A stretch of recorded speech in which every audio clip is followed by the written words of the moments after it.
behalf of the organizers, this event is co-organized by Yukthi, which is a Sri Lankan voluntary collective of organizations, activists, academics, and researchers who are engaged in trying to understand better our social reality and to come up with responses which are based on people's needs.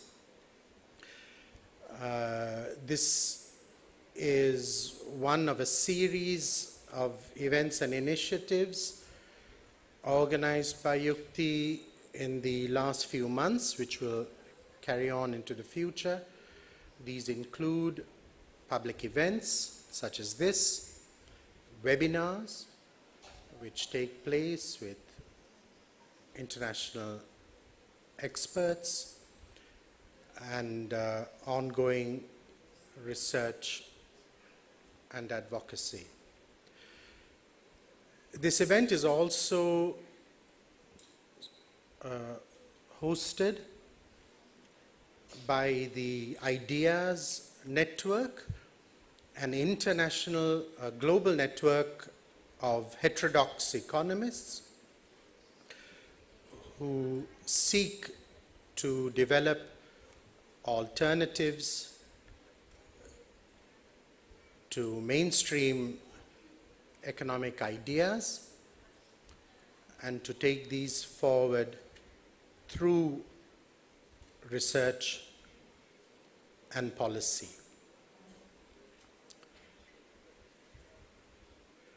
This event is titled, "Is There a Way Out? Is there a way out for Sri Lanka?" Of course, we believe there is, there can be, and there should be, and this is why we are here, and this is why our distinguished panel of speakers are here with us too. I will very quickly complete my welcome and introduction before handing over to Melanie Gunathilaka, who will say the same in Sinhala, and then we will pass it on to the moderator, Dr. Ahilan Kadirgamar of Jaffna University, who will say a few words in Tamil before introducing our speakers. The speakers will make their remarks for about 15 minutes or so, and thereafter we will move on to an open question and answer, where we look forward to receiving as many questions as possible from those of you who have come here. Thank you so much, and which of course our speakers will do their best to respond to in the time that they have.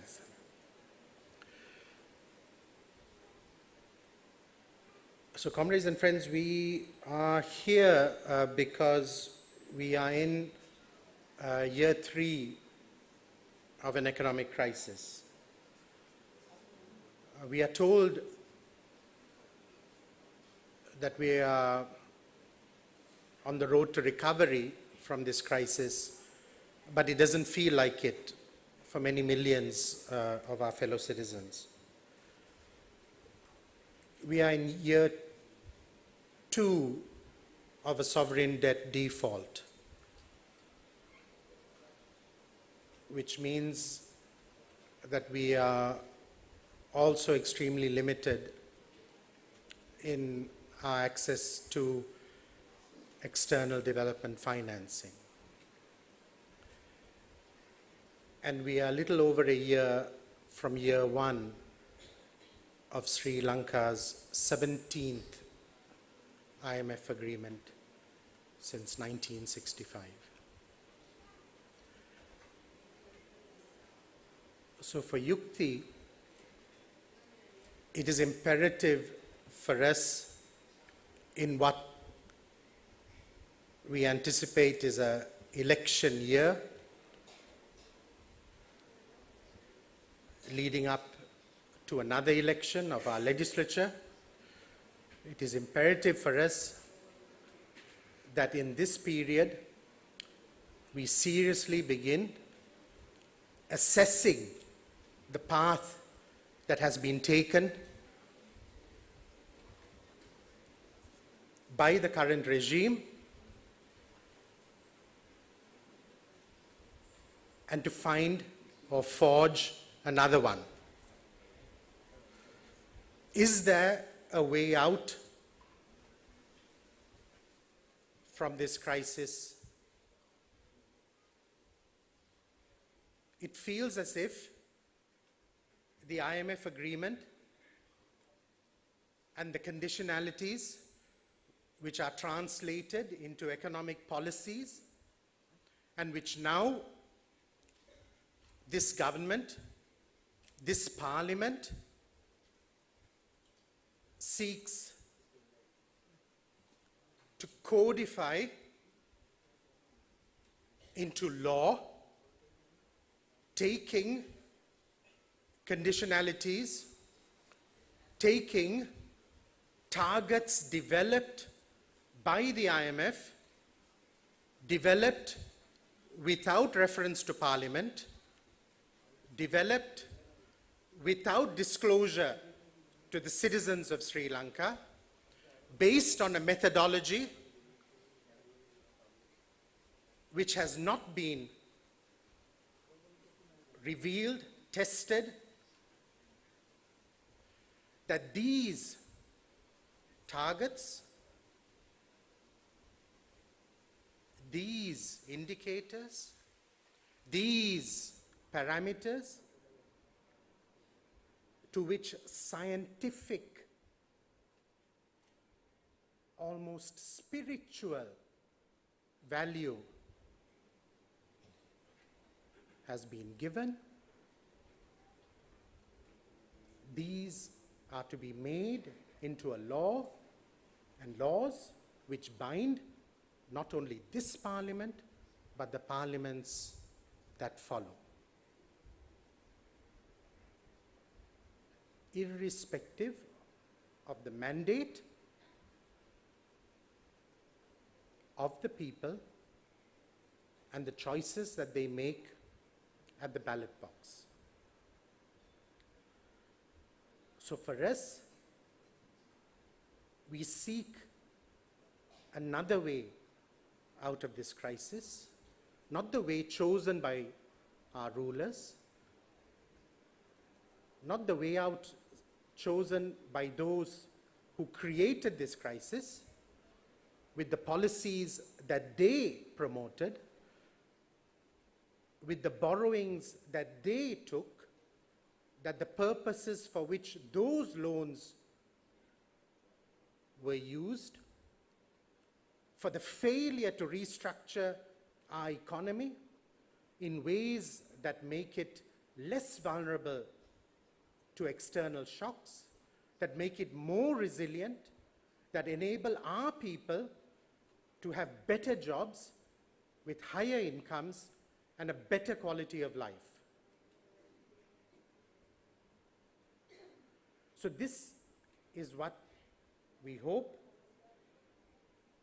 and during their time with us here, our guests from the Ideas Network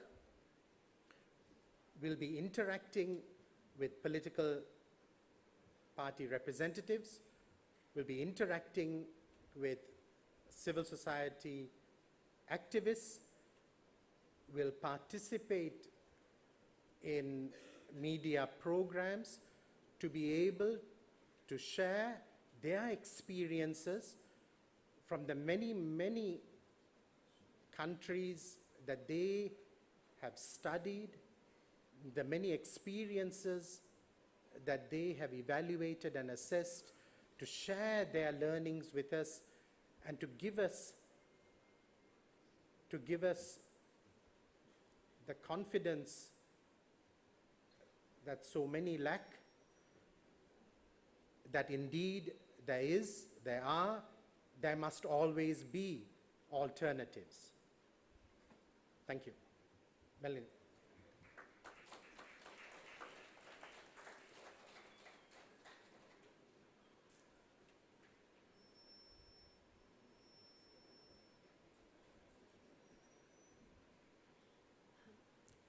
ස්තුතියි කුමා.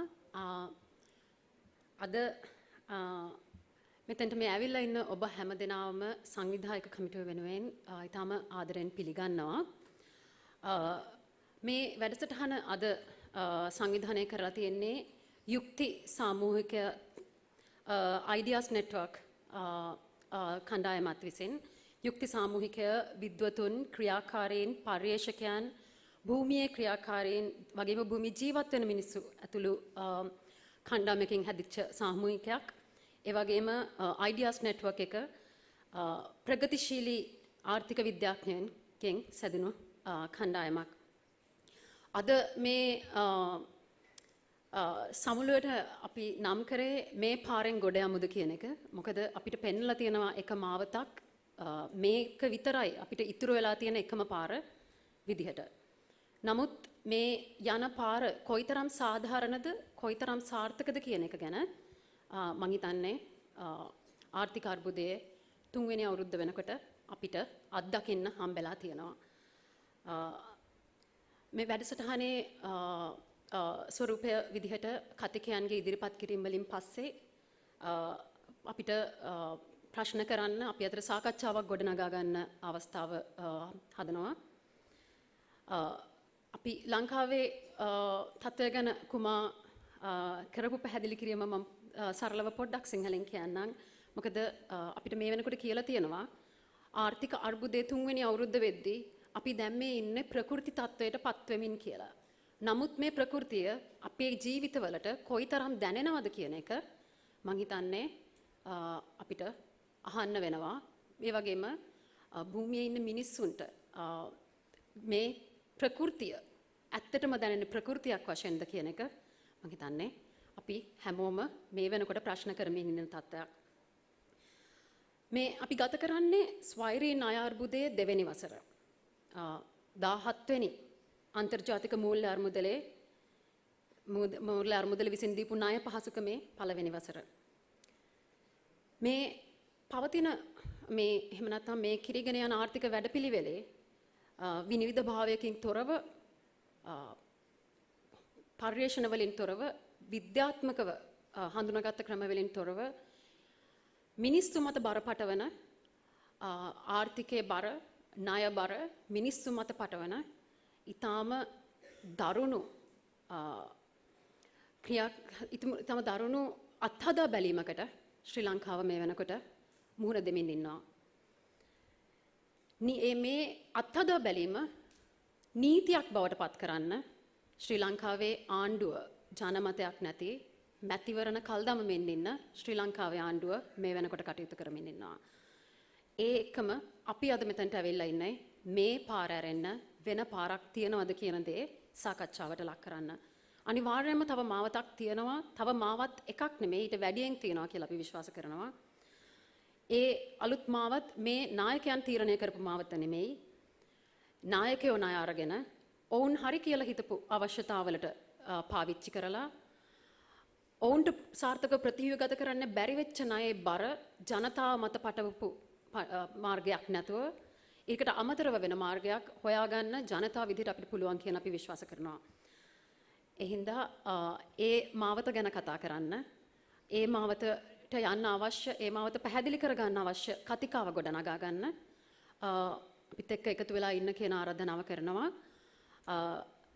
විද්වතුන්ගේ අදහස් දැක්වීම වලින් පසුව අපිට තියෙන ප්‍රශ්න ගැටලු අපි කතා කරමු, සාකච්ඡා කරමු. වැඩසටහන මෙතනින් ඉදිරියට අරගෙන යමු. ඩොක්ටර් අහිලන් කදිරගමට මම ආරාධනා කරනවා දෙමළෙන් මේ සම්බන්ධයෙන් අදහස් පළ කිරීමක් කරන්න. ස්තුතියි.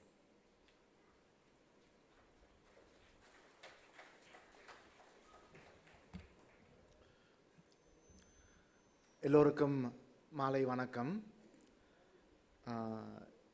இந்த நிகழ்வு அதாவது இந்த தடவை சரியாகுமா, கடன் மறுசீரமைப்பு, சர்வதேச நிதி நாணயம் மற்றும் இலங்கையின் எதிர்காலம் என்ற தலைப்பில் இந்த நிகழ்வு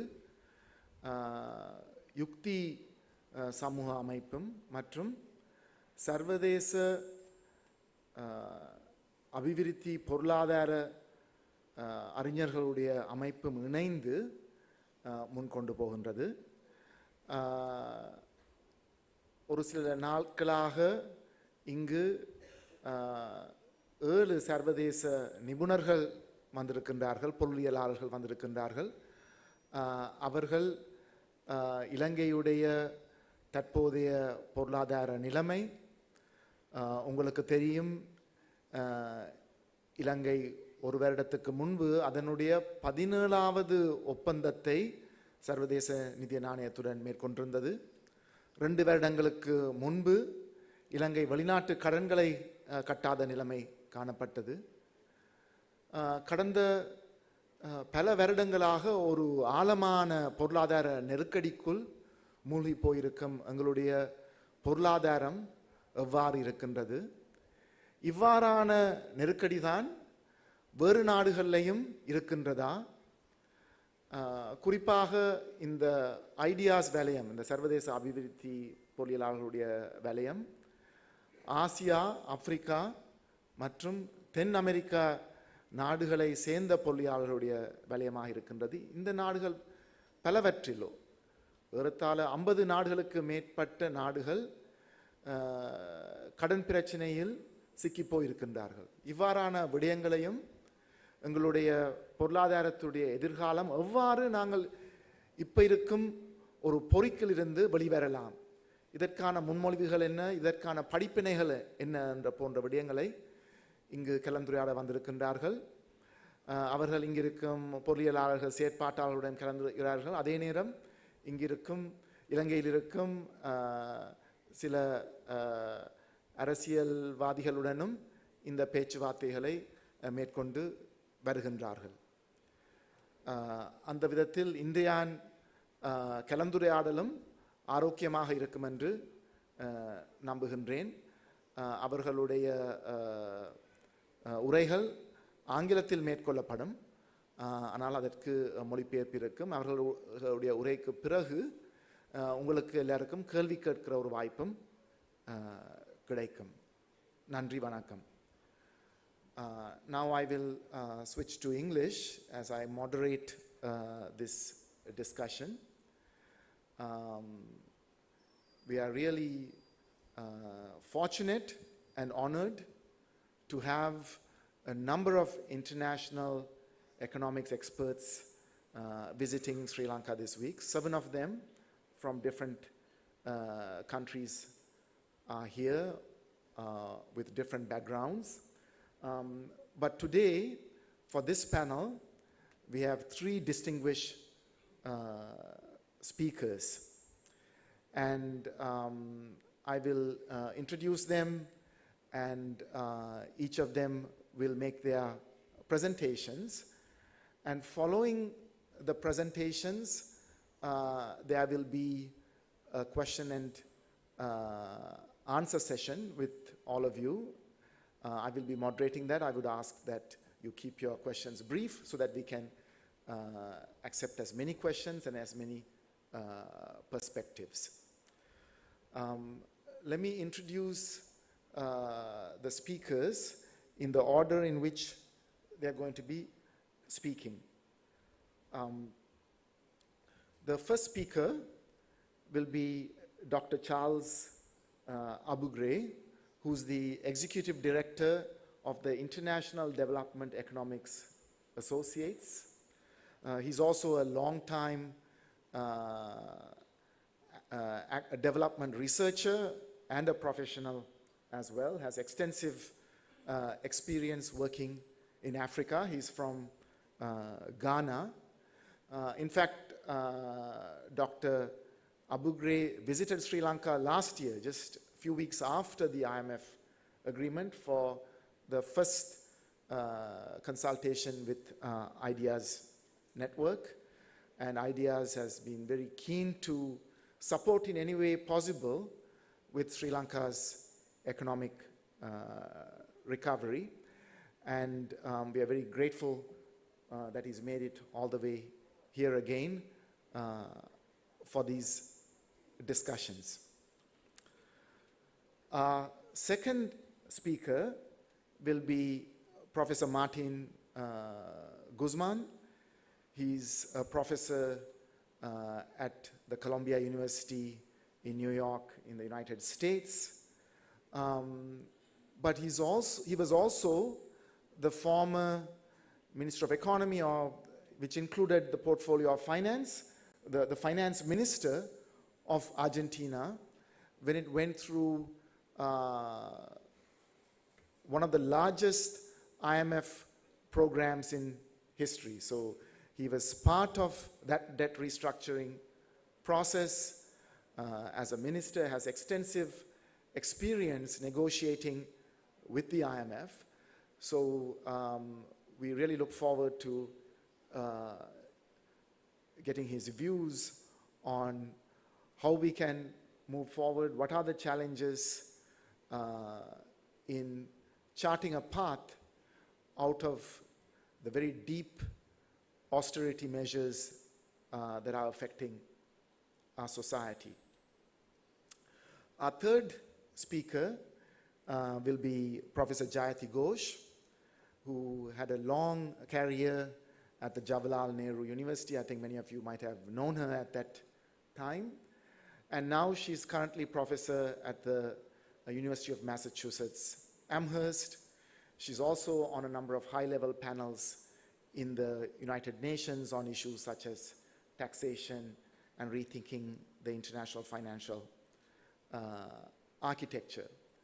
I must say that both Professor Guzman and Professor Ghosh are coming very recently from the Vatican in Rome, and where the Pope has just also made a statement which is, I think, very relevant for us, that there should be consideration for debt forgiveness. There was the Jubilee movement that called for debt forgiveness in 2000, and the next 25 years, which falls next year, that it should again be considered.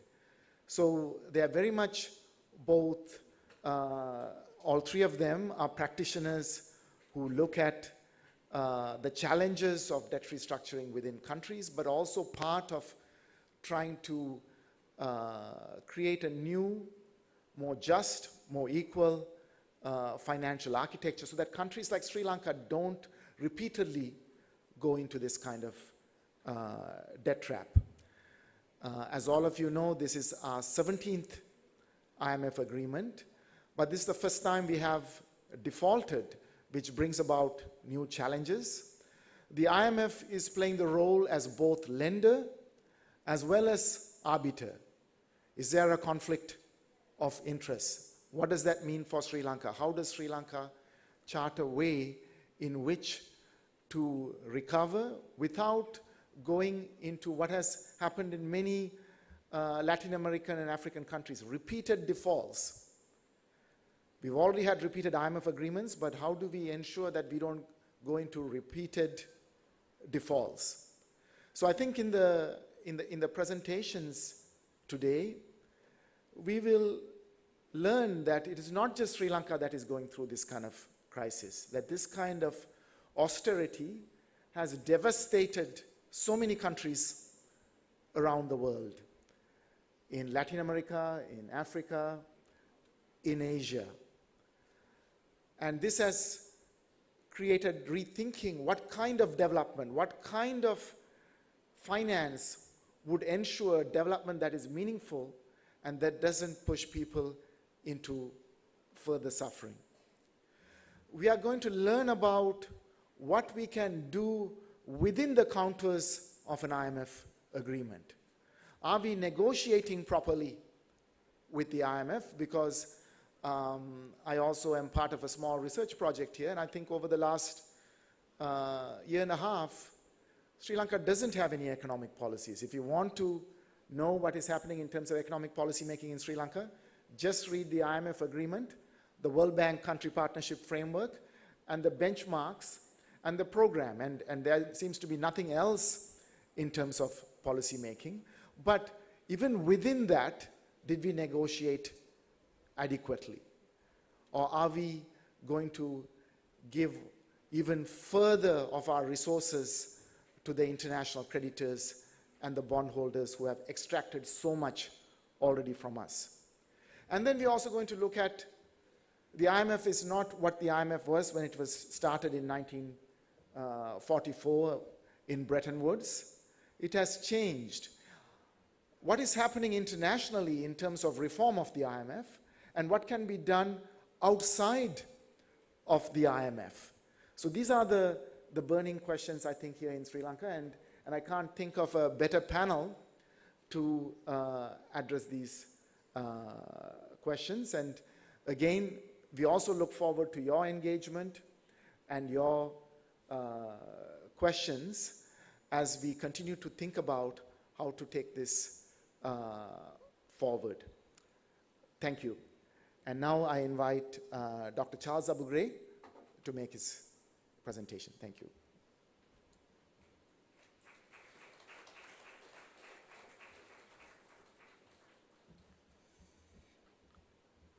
First, let me, on behalf of Ideas, express our gratitude to Yukthi for this invitation to be here. Yesterday we had a really eye-opening discussion with a number of people. We learned a lot of presentations on the Sri Lankan negotiating processes and the struggles that are emerging. Today we had an opportunity to meet with others, and it's been great learning. We are really grateful. A year ago, as Ahilan said, myself and Professor Chandrasekhar were here in March, just as after Sri Lanka signed the agreement with the IMF. Professor Chandrasekhar is also here, just that he's a little indisposed. I think he has a stomach upset, so it's a pity that he can't participate in this forum. Let me also, before I kick off, say that Professor Jayati Ghosh, when she introduces herself, she says, "I teach economics." She omits to say she was the co-founder of Ideas more than 20 years ago and remain a key player in Ideas. Over 20 years, she and others combined full-time teaching and research with volunteering over these 2 decades to get Ideas going. Today we can say Ideas has grown across the global south thanks to their efforts. So, Professor Ghosh, I shall always remind you that you are Ideas, in addition to teaching economics. So, last year in March, when we were here, just as I said, Sri Lanka had signed an agreement with the IMF, the 17th IMF agreement.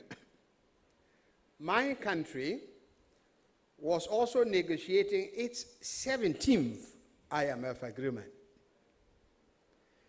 My country had experimented, or was made for the first time, to do 2 sets of restructuring. Restructure to meet external debt obligations and undertake domestic debt restructuring. In the forum that we had, I think it was at the library, we did warn at the time that domestic debt restructuring would be visiting Sri Lanka. It did not take a long time before we heard that in fact Sri Lanka was made as the second country to undertake domestic debt restructuring. So the two countries, my country and yours, since 2007, very rapidly accumulated international sovereign bond debt. Very rapidly. Sri Lanka has a higher per capita income than Ghana. Nevertheless, our debt structure is exactly the same. So a poorer country, a slightly richer country, were both pushed into international sovereign bonds. And we are not the only two. And we are not the only two suffering a debt distress. There are 50 or more who are suffering debt distress, in the process of debt restructuring, preparing for debt restructuring, or taking very harsh measures to avoid a formal agreement with the IMF whilst implementing IMF-type programs. It is a global issue. Why and how did we come here? I shall leave that for Professor Ghosh and Martin to explain further. But here we are. And austerity is not accidental to an IMF program and debt restructuring. The purpose of the restructuring is precisely to reduce aggregate demand, to squeeze aggregate consumption. You squeeze that so that it's savings to pay the debt. How much you squeeze depends on how much you are able to negotiate burden sharing between your country and the creditors. In this case, international sovereign bond holders. It's called haircuts. How much each of us will share the bearing of readjustment, because after all, both sides are supposed to have benefited, and for international sovereign bondholders, they already made their money. The more you can get a haircut, that is greater burden sharing from your creditors, the less you squeeze the population. The squeezing of the population takes a number of forms. The more obvious one is the cutting down of public expenditure. Although the external debt issue is largely a factor of a balance of payment imbalance, the idea is that if you squeeze government spending, given that government is a significant player in the economy, you will also squeeze, ultimately, imports, total demand that leads to imports. So you squeeze imports. So two things happen. You squeeze expenditure, but you squeeze imports. The import squeeze allows for a balance. That means you are importing less, you are saving more in foreign exchange, and hopefully you find other ways to bring in additional foreign exchange, to service your debt and to grow. The import squeeze leads to increase in consumer goods generally. And if Sri Lanka is like my country, that is very dependent on imports for everything from sugar to shoes, then the less imports there is, the higher the prices.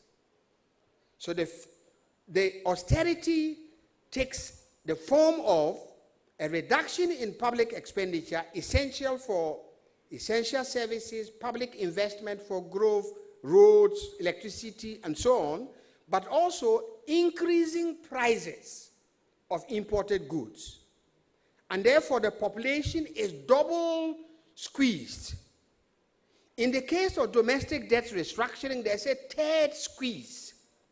The third squeeze, as has happened in Sri Lanka, is that the long-term savings are basically captured so the haircut goes there in order for debts to be repaid. In my country, we successfully campaigned against domestic debt restructuring borne by pension funds. But the haircut domestically is borne by our commercial banks, and that has a long-term impact on growth and investment for recovery. So where does the austerity come from? It comes from government cutting of expenditure. It comes from deliberate increases in prices of imported goods. It hits consumption, it hits employment, and it hits household savings. And all of this is to create the space to pay debtors. And as I have said, there is no single IMF agreement. There is a formula. They have a debt sustainability framework. They have a particular package. That package, as we will hear from Martin and others, can be contested. That alternative frameworks can be put on the table for adjustment and more just and equitable burden sharing within the population, working class and the wealthy, and between the country and its creditors. That sharing of the burden is at the heart of the negotiations that have got to take place. And when it is said that the pain today, which is austerity, that is, if the government accepts that there is a pain at all, that there is a benefit tomorrow, that benefit tomorrow is not certain. It depends on the nature of the adjustment. If it were certain, Sri Lanka would not be on its 17th IMF agreement. We would have solved that problem.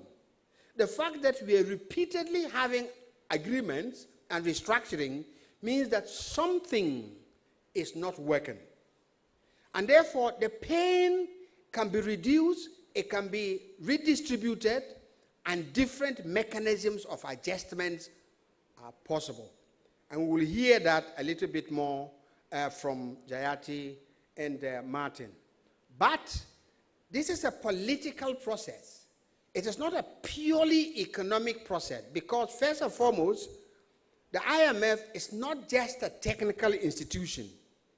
It's an institution that serves the interests of private capital. It serves the interests of its main owners. And therefore, it is its interest to secure as much gains for its constituency as it is our interest to secure as much gains as possible for ourselves. And it is down to the nature of the negotiations and the alternatives that is put on the table. For working class people, it is the mobilization, organization, it is the protest, it's the collective voice, it is the insistence of a different formula of burden sharing and the refusal to accept that the only alternative is doomsday is the only way that an IMF agreement, when renegotiated, can be fair. Thank you.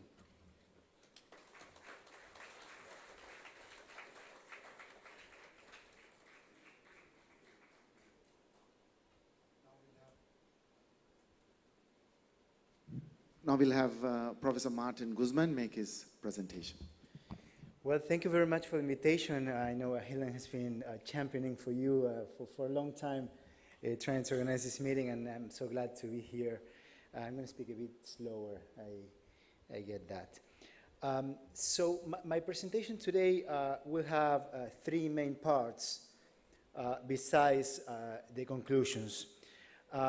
I will start by analyzing the nature of a debt crisis, why debt crises occur, what they mean for the people of a country, what they mean for the functioning of a society, and how to address debt crisis, why it's important to design and implement policies to address the problems that arise in situations of debt crisis.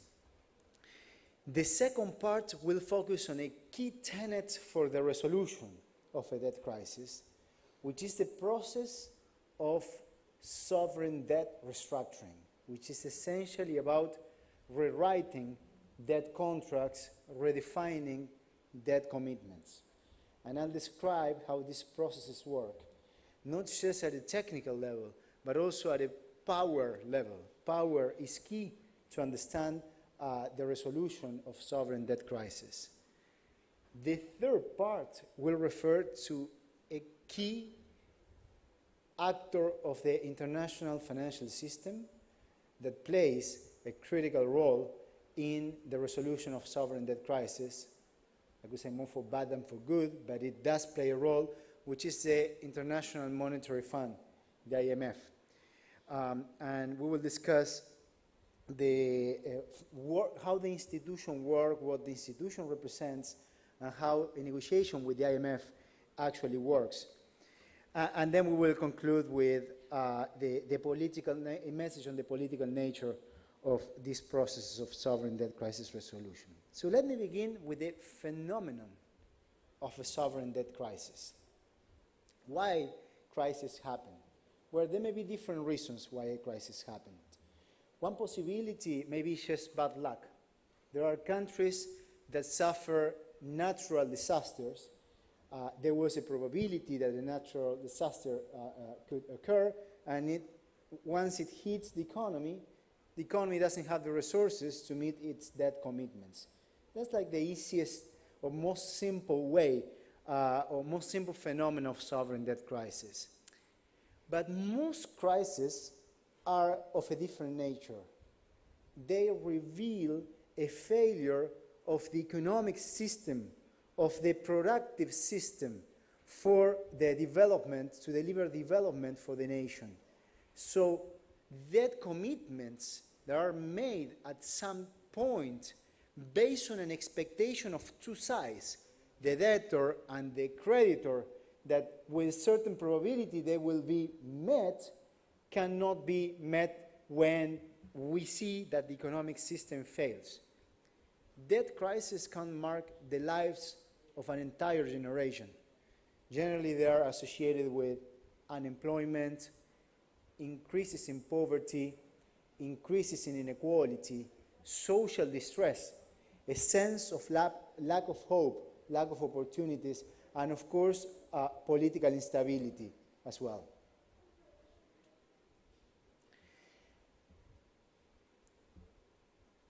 The workings of a debt crisis is as follows. Typically what happens, as Charles explained, is that on the one hand, when a government has too much debt in foreign currency, given the incomes that it creates in foreign currency, and continues servicing that debt, it basically runs out of foreign exchange.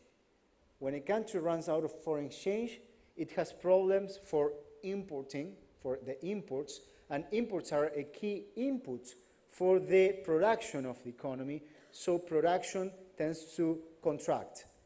At the same time, when there is a scarcity of foreign exchange, the value of the exchange rate depreciates.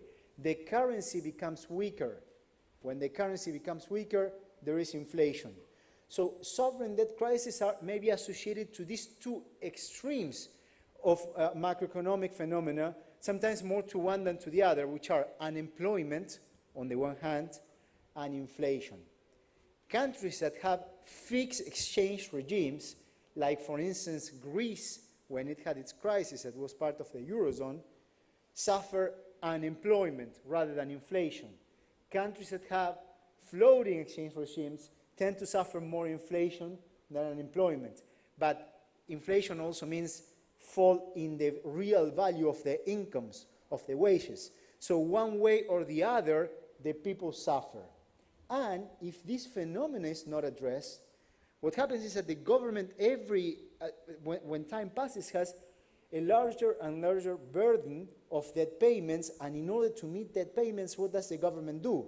It cuts other expenses. Typically, those are easier to cut. What's the easiest, typically, around the world? Public infrastructure. You just reduce the investments in public infrastructure. Or certain expenses are critical for the development in the medium term of the nation, like education, health. Even pensioners suffer the consequences of that crisis. So there are then effects both in the short term and in the medium term. In the short term, the economy contracts or has more inflation, but in the medium term, we damage productivity. So countries lag behind if they don't address this crisis. Basically, an entire generation can suffer the consequences in the way of an underdevelopment trap. So that's why it's so important to address sovereign debt crisis. We have a say that says the debt don't pay the debts. So a country that doesn't restore the sustainability of the debt and creates enough space for economic recovery in the short term and in the medium term, eventually is unable to pay the debts anyway. So restoring the capacity to repay debts is important not just for the debtor, also for the creditors as a whole. So when this happens, there has to be a restructuring of the debts. There's one important aspect of sovereign debt that we need to take into account. So there are different forms of debt. A country can have debt with the IMF, debt with China, debt with the Paris Club, debt with other multilateral development banks, or debt with the private sector. And that debt can be denominated in the domestic currency, so it could be in Sri Lankan rupees, or in foreign currency, like, for instance, US dollars. Every sovereign debt contract with private creditors in foreign currency includes a compensation for risk in developing economies. Everyone understands that there is a risk that the country won't have the capacity to repay. So when the country pays more, much more than what advanced economies pay on its debt contracts. You, Sri Lankan taxpayers, pay much more to your creditors when you pay than what American taxpayers pay, which is recognizing that there will be circumstances in which there will be a restructuring. Otherwise, there will be a transfer of a rent from the Sri Lankan taxpayers to the American financial system or the European financial system.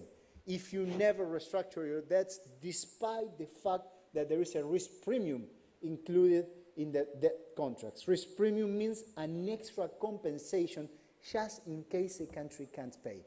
So the existence of that extra interest is what justifies the debt restructurings when they need to be done. Well, now you are in that circumstance. Many different, and you're not alone. As Charles was explaining, there are many countries that are going through that situation. We had a meeting at the Vatican with Pope Francis last Wednesday. It was called Addressing the Debt Crisis in the Global South. And the concern is that we have every month a new country following into a situation of debt distress. It's a global phenomenon. After 15 years, in which at the beginning, after the US financial crisis in 2008, we had an increase in global liquidity. And the American hedge funds and investment funds were searching for opportunities to invest the money that would produce higher returns, but that also means higher risk. If you have higher returns and no higher risk, that tell me the recipe. That doesn't really exist. So everyone knew that they were taking higher risks. And then we had the pandemic. And then we had the war in Ukraine. And the Federal Reserve of the United States started to contract the amount of money in the global economy. There is a lower amount of US dollars now in the global economy. So it's more difficult for countries to find financing. So they cannot refinance the debts. What Sri Lanka is going through is the same that many other countries are going through. And that's why we are seeing debt restructurings, so many right now. We have had a phenomenon with certain similarities in the decade of the 1980s. After the crisis of the OPEC, the countries that export oil that colluded and the prices went up, and then again the Federal Reserve of the US increased the interest rates, and many countries suffer the consequences. And those who didn't address their crisis timely suffer enormously. Hyperinflations, crisis of unemployment. Those who addressed the crisis earlier did better. We're now at a juncture which has differences but also similarities. Again, you are not alone in this. So what's a debt restructuring then? Basically, what a country needs when it does the restructuring is to reduce the amount of debt that it owes, to reduce debt payments. There are different ways of doing this. If the problem is not too deep, maybe just with extension of maturities, maturity is the date when the country pays, maybe it's enough. But if the crisis is deeper, that's not enough. You need also a reduction of the interest rates or a reduction of the total value of the debt or a combination of all those options. And also, the country needs to negotiate with many different creditors. The private creditors from Wall Street, China, the Paris Club. Not only the country in crisis needs certain amount of relief, but also that amount of relief has to be somehow distributed among the different creditors. Who contributes what? So there are two levels of conflict. The conflict between the debtor, which means you, the taxpayers, who ultimately are who pay for the debt, and the creditors on the one hand. And the second level of conflict is a conflict among creditors. Typically, no creditor wants to go first in providing relief. It wants the others to go first, right? And then to try to get a better deal. Both levels of conflict are key for the way these processes are resolved. When it comes to negotiations with the private creditors, there is no international mechanism for restructuring these debts. These are contracts generally issued under the law of New York or the law of England. When a country issues debt in local currency and local law, the state acts as the arbitrator of the conflict between the taxpayers and the creditors within the country. But when a country issues debt under foreign law, it loses that capacity to regulate over the conflict. And the only way in which a country can achieve relief is through a deal in which the private creditors voluntarily accept to change the language of the contract. They say, okay, you owe me less. I accept to get paid less. And that's a negotiation based on what? On power. Power is at the core because there is no system of principles. Every country in the world, virtually every country, has a bankruptcy code, a bankruptcy court for its, and a code for its corporations. If a corporation goes bankrupt, it can file for bankruptcy, and there is a predictable process for resolving that bankruptcy. But we don't have anything like that. It's the law of the jungle. The most powerful win. And the government of a country in a crisis is the one in charge of defending the interests of the taxpayers in a very adverse international context. But that's the role of the government in a country in crisis is key. it has to use its weapons and tools to create enough support and the international conditions for forcing the acceptance of a deal that makes the new debt sustainable. These are very complex processes, and Charles mentioned one concept that is essential in these processes. It's called the debt sustainability analysis. It looks like an innocent technical document. It's neither innocent nor purely technical. It's very political because it's about how to deal with conflict. Dealing with conflict is always a political process. Why conflict? Because there are not enough resources to meet all the promises. So we need to restructure those promises, and that naturally creates conflict. This debt sustainability analysis tells you how much relief you need, basically.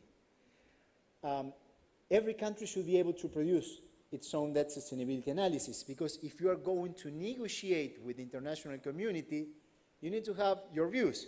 This is what I need, and then challenge the view of others. There is an international institution that is virtually basically the only one that produces this debt sustainability analysis and doesn't get very happy when countries produce their own. That's the IMF, the International Monetary Fund, okay? But it makes a significant difference if a country has the capacity and also the will, if authorities have the will, to produce its own debt sustainability analysis and also discuss with the IMF on that basis and try to influence the IMF debt sustainability analysis. Private creditors also try to influence the debt sustainability analysis of IMF. And China, who is today a big creditor, produces its own debt sustainability analysis, although it doesn't publish them yet. Okay? So this is important. And then when a negotiation starts, there are all sorts of asymmetry. To get you an idea of how things work, the stakes at play can be very high. It depends on the size of the country. I led the second largest sovereign debt restructuring in history, Argentina in 2020. The largest was the Greek debt restructuring in the 2010s. So we had to restructure $110 billion. That's a lot of money. So, the restructuring had as the outcome a decrease of debt payments of $34.8 billion in a decade. That's a lot of money, $34.8 billion. So how much money do you think it's required to have significant influence in the press, both in the domestic press and the international press? You just need a very tiny fraction of that. And the stakes at play are so high that lobbying is there at the very center. Lobbying is immense. Typically what creditors will try to convey is that a default is the end of the world. It's the apocalypse. And that if you don't restructure the debt in the terms that they try to dictate, it's also going to be the end of the country. And there's going to be litigation, and there will be and I'll tell you something. Don't listen to them. Just a little bit. So you listen to yourself, but not to them, because they are not going to defend the interests of the taxpayers of the country for these bonds in foreign currency and the foreign law. That doesn't mean that anything can be done, because a country wants to keep a healthy relationship with the international community as a whole. Isolation is never good for an economy. Financing from international development banks, the access of a private sector to international financing, those are important things for the production possibilities of the economy. But in every single episode of debt restructuring, the threats from creditors are overstated. They are, most of the times, almost empty threats. And they, however, leave a deep mark. because of the way the international and the domestic narrative is influenced, mainly in the press. So there are all these sorts of asymmetries. You could even find, and this depends on every country. In my country, this was a reality, a financing for campaigns, for political campaigns. So part of the political system could be in the hands of those that are negotiating with the representative of the taxpayers, which is a problem. Even the media could be funded by, I mean, not just the journalists, right, but at the top level. So all these asymmetries of power, of information, the lack of transparency, they are part of these processes. And it's important for the government to always keep in mind what objectives need to be achieved. And the number one objective is the restoration of debt sustainability. Secondary objectives are to try to minimize litigation, if possible, but conditional on restoring debt sustainability, and that way giving the necessary conditions to the country to restore economic growth. That's not sufficient. A debt restructuring is only a necessary condition, not a sufficient one. But without it, a country cannot really recover. So let me now move to the third part, the IMF, if I have 5 minutes. IMF, another complex institution. This is like, if you really want to create an institution that, if you think how to create that kind of institution and you want to do it that way, I don't think you will manage. It's really incredible the way it works. It's like it looks more like a science fiction movie, and I know this institution very well. I actually, as Ahilan told you, I had to negotiate a refinancing loan. Argentina in 2018 borrowed the largest amount ever from the International Monetary Fund. It was a political loan. So by then, the US government, Donald Trump's administration, wanted to support Argentina's government, basically approved the largest loan ever, and Europe was silent about it. It was a terrible thing for the country, a terrible thing. And then when I was the finance minister, I had to the country didn't have $45 billion to repay the IMF, so I negotiated a refinancing deal. Basically, we changed the terms of the agreement to avoid that the country will go into the stabilizing spiral.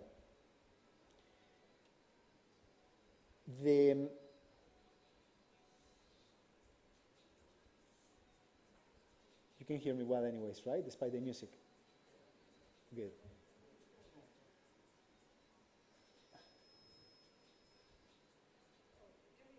I go on. Yeah, I just don't want you to be unable to listen. So as I was telling you, the IMF. What's the IMF? It's a multilateral institution whose shareholders are the countries, the sovereign nations of the world. Okay, so it has about 190 members today. It was created in 1945, year of the end of World War II. We saw what happened in the global economy when we had so much instability. It led to political instability, it led to a world war, and we don't want to live in a world like that one. So we needed to fix, and it was healthy for the global economy to create a multilateral system, an international rule of law, with institutions that presumably would contribute to a more prosperous and stable environment, that it would also be conducive to peace, global peace. The IMF was one of these institutions created in Bretton Woods, northeast of the US, very close to where I did my PhD in economics. I studied at Brown University.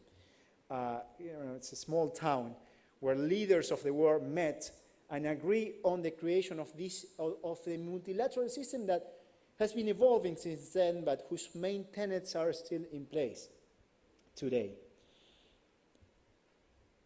The role of the IMF was supposed to be to contribute to the stability of the global economy, the global financial economy.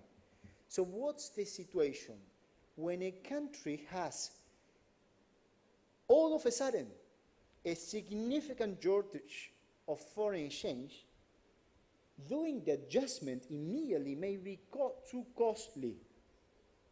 If the value of your imports is limited to the value of your exports because there is no credit, and the value of your exports plummets, you need, in the absence of international assistance, a significant contraction in imports. And how do you get the contraction in imports? Through a contraction of the economy.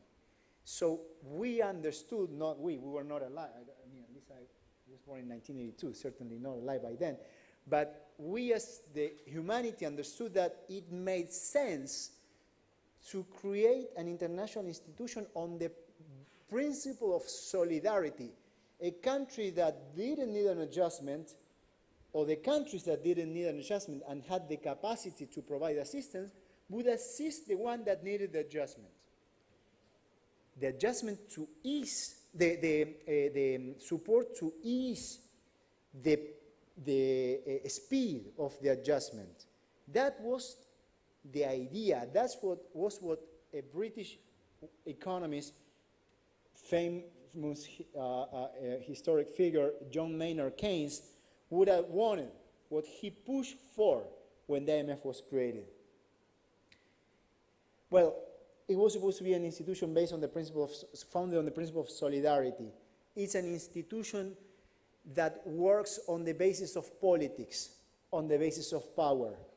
It has shareholders that are represented by directors at the executive board, and the interests are represented there are mostly the interests of the largest shareholders, and within the largest shareholders, the interests of their financial systems. So the interests of the American financial system have been overrepresented at the IMF. So when the IMF lends, it doesn't necessarily lend to ease the adjustment. You need to look first and foremost how that money is going to be used if a country is borrowing from the IMF. Is it allowing the country basically to have a more gradual path of consolidation of the economy, or is it being used to pay other creditors or to finance a capital flight? Those are key questions. If a country has a surplus of foreign exchange, the technical name for this is current account surplus. If the economists tell you this country has a current account surplus, clearly the IMF money is not being used for easing the pain of the adjustment, or for easing the adjustment as a whole. It's used for another thing. And this is money that comes with conditionalities that is difficult to repay. To repay the IMF, you either need to create significant surpluses of foreign exchange, or you need to recover access to the international credit markets and borrow again in the international credit markets to pay the IMF. But it is unlikely that in the situation in which a country wants to borrow from the IMF, or in a situation in which many countries at the same time, like now, are having crisis, there will be access to the international credit markets for those countries. It is not unlikely, it's virtually impossible. Capital flows in the global economy behave in the following way. When there is a global shock like now, a war, money flows to the advanced economies. Capital flows are what we call counter-cyclical. They go against the wind for the advanced economies, but pro-cyclical for the economies of the South. That means that when they are mostly needed, you get less of them. So these are not the times in which countries from the South will regain access to international credit markets. So they will not be able to pay the IMF if they borrow from the IMF. They will have to keep a relationship with the IMF for a long time. This is also happening to my country, and it creates significant troubles of all sorts, not only economic. So again, it's so important to understand, number one, what the IMF money is used for, and number two, that money comes with conditionalities. And those conditionalities may not be the ones that the citizens of a country want, because they are largely influenced by the largest shareholders or the interests they represent, not by the labor minister of or the energy minister of the partner country for you or for your own country. No, it's going to be influenced by the interests defended by the finance minister of the advanced economies, and typically, as I said before, the financial interest therein. In any negotiation, the government has to be holding the wheel, and it needs to have a program. The IMF is highly secretive. It doesn't want much public discussion of the negotiations. That's not the right way of doing this for a country. So actually, in my country, I did involve Congress in a different political situation in order to have a complete, transparent negotiation.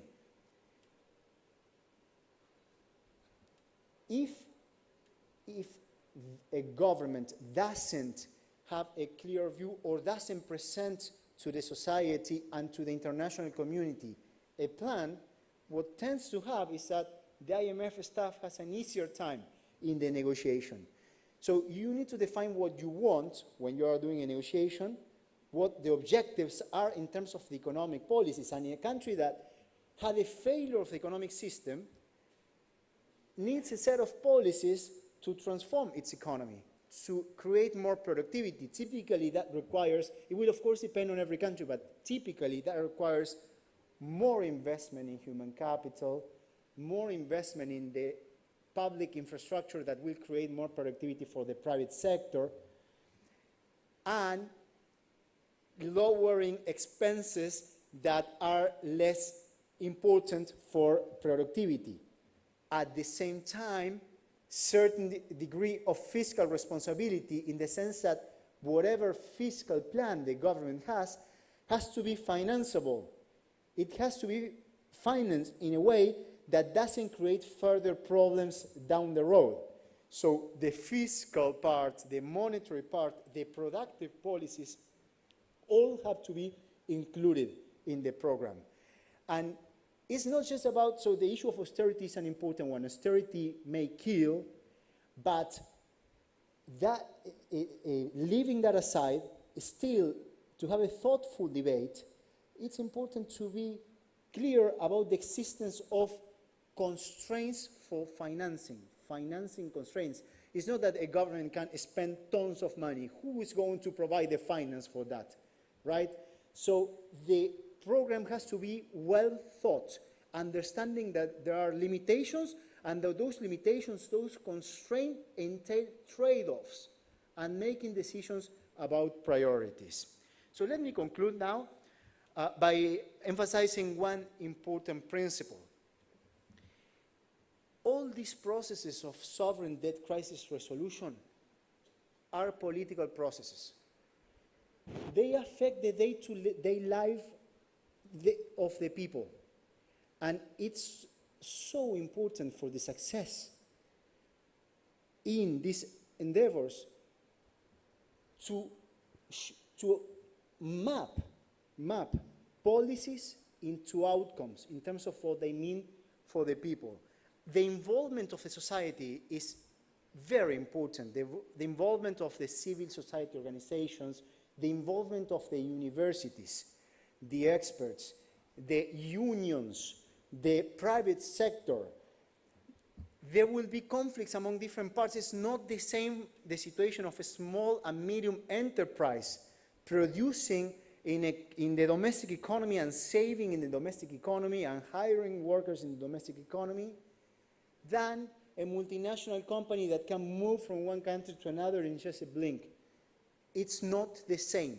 So there will be different interests. But as a whole, in order for this process of sovereign debt crisis resolution to be effective, the society needs to somehow converge to a point of understanding also knowledge and representation, political representation, that allows the group as a whole, the society as a whole, to be effective in the international fights that are part of these processes. So I wish you all the best in your own challenges. Thank you.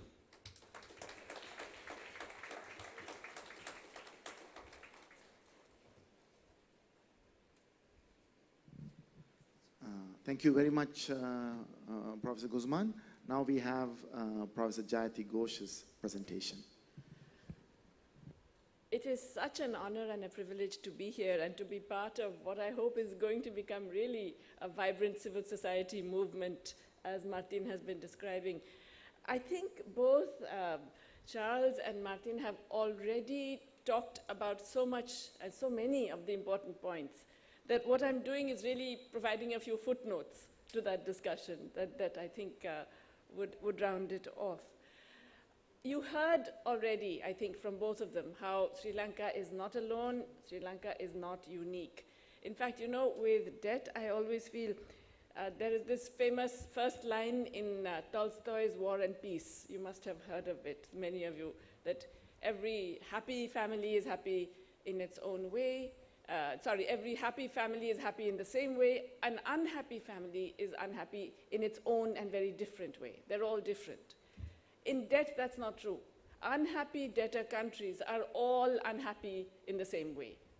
And you may think that yours is particular and unique and, you know, because of the domestic political economy and the kinds of, you know, regime you had, the corrupt regime, et cetera, but in fact, the basic processes are identical.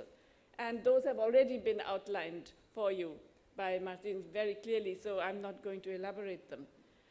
But I think it's important to stress this because I keep hearing this narrative every time I'm in Sri Lanka about corruption causing the debt crisis. And it's interesting that this is a narrative that is most popular among the elites, who are actually the beneficiaries of that corruption. And they're all saying, yes, you know, it was this terrible Rajapaksa family, they took all the bribes, and they did all this fancy spending, and they took these international sovereign bonds and then spent it any way they wanted in all kinds of vanity projects, and that's why we're in this mess. That is one part of the problem, but it's maybe, I don't know, 5% of the problem. It's not zero, definitely, and I'm not saying corruption is good. No, I think corruption is terrible and so on. But you cannot blame your debt crisis on that corruption. Because many countries, there are 72 right now, whom the IMF has identified as in debt stress. Many of these countries did not have corrupt governments. Many of them did not misspend the money that they had borrowed. Zambia, for example, was investing in infrastructure and in all of the things that it's supposed to be doing with the debt. It is global changes that causes all of them to fall prey to the same kinds of disease at the same time. There is, of course, the fact that how did all these countries get into so much debt? What is this whole international sovereign bond thing? You never had international sovereign bonds until very recently. I think in Sri Lanka it started in 2009. And the really big increase comes after 2014. So how come? Is it because Sri Lanka decided that it was a good idea and went out in the market? No, it's because the market decided that Sri Lanka should be the beneficiary of investments in these sovereign bonds. And what was happening in Sri Lanka was happening in many, many other countries. You will have heard the terms emerging markets and frontier markets, right? So emerging markets are the countries that the World Bank identifies way back in the 1980s as the countries, usually middle-income countries, that can get access to global capital markets. Okay? By the 2000s, you have this new term, frontier markets. Which are those? These are the countries that could never get access to capital markets because they were seen as too risky. They were low-income countries, they were prone to various kinds of shocks, they had very high concentration of exports, and basically, international capital wouldn't touch them. But after the global financial crisis, now remember that happened in the United States. It began in the United States, the one that is going around telling everybody about how they have to now manage their financial systems. Yeah? that one had such terrible implications for the global economy that the advanced economies released huge amounts of what we call liquidity, money supply into the system. They pushed huge amounts of resources onto the banks. Basically, you're putting the patient on life support. You're giving constant blood transfusions of money to keep that global capitalism functioning. So these big banks were given huge amounts of resources at very, very low interest rates, and they're looking for somewhere to put it. So there's all this money sloshing around the globe.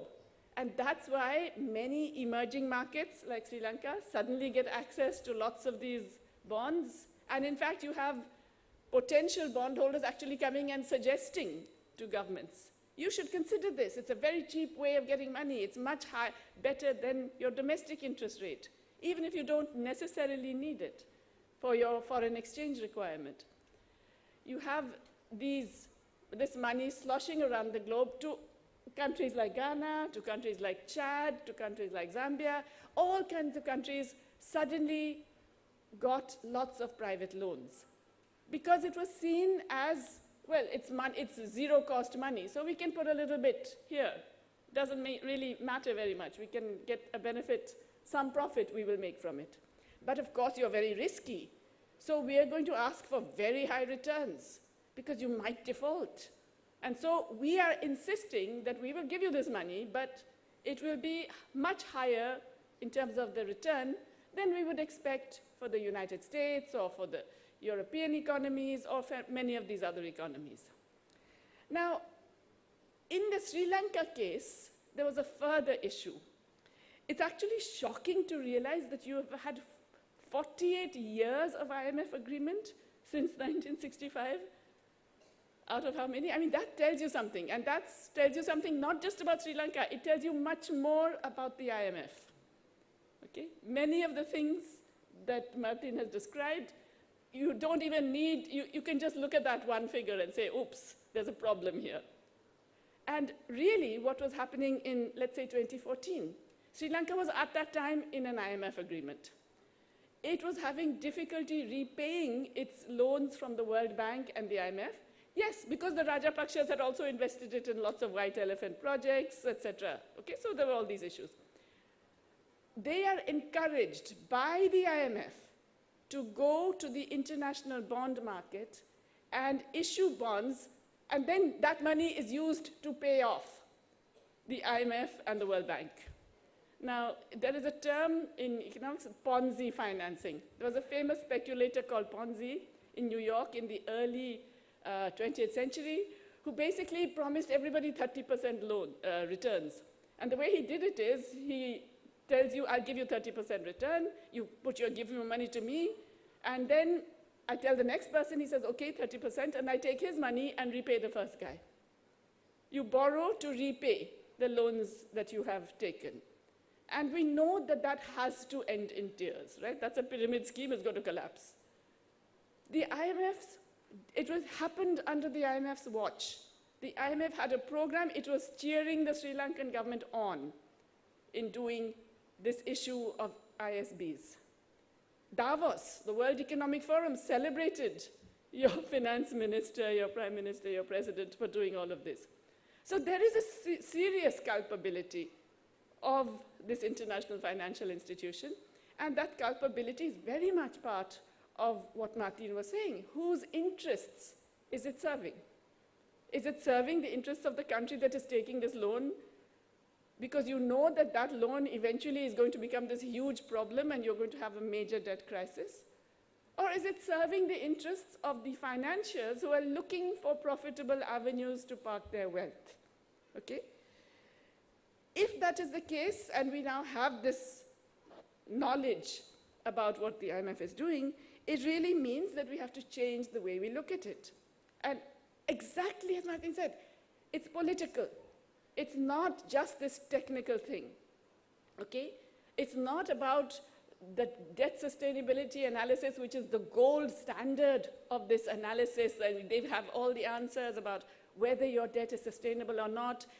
You will have to accept their numbers, not just you, the Paris Club, the Global Debt Roundtable, the Common Framework, everybody accepts the IMF's numbers. But the IMF is not going to tell you exactly its methodology. Because in fact, if they do, they know they'll be found out. You would think something so important, so serious, would actually be widely known. It should be up on the website. These are the data we are using. This is our model.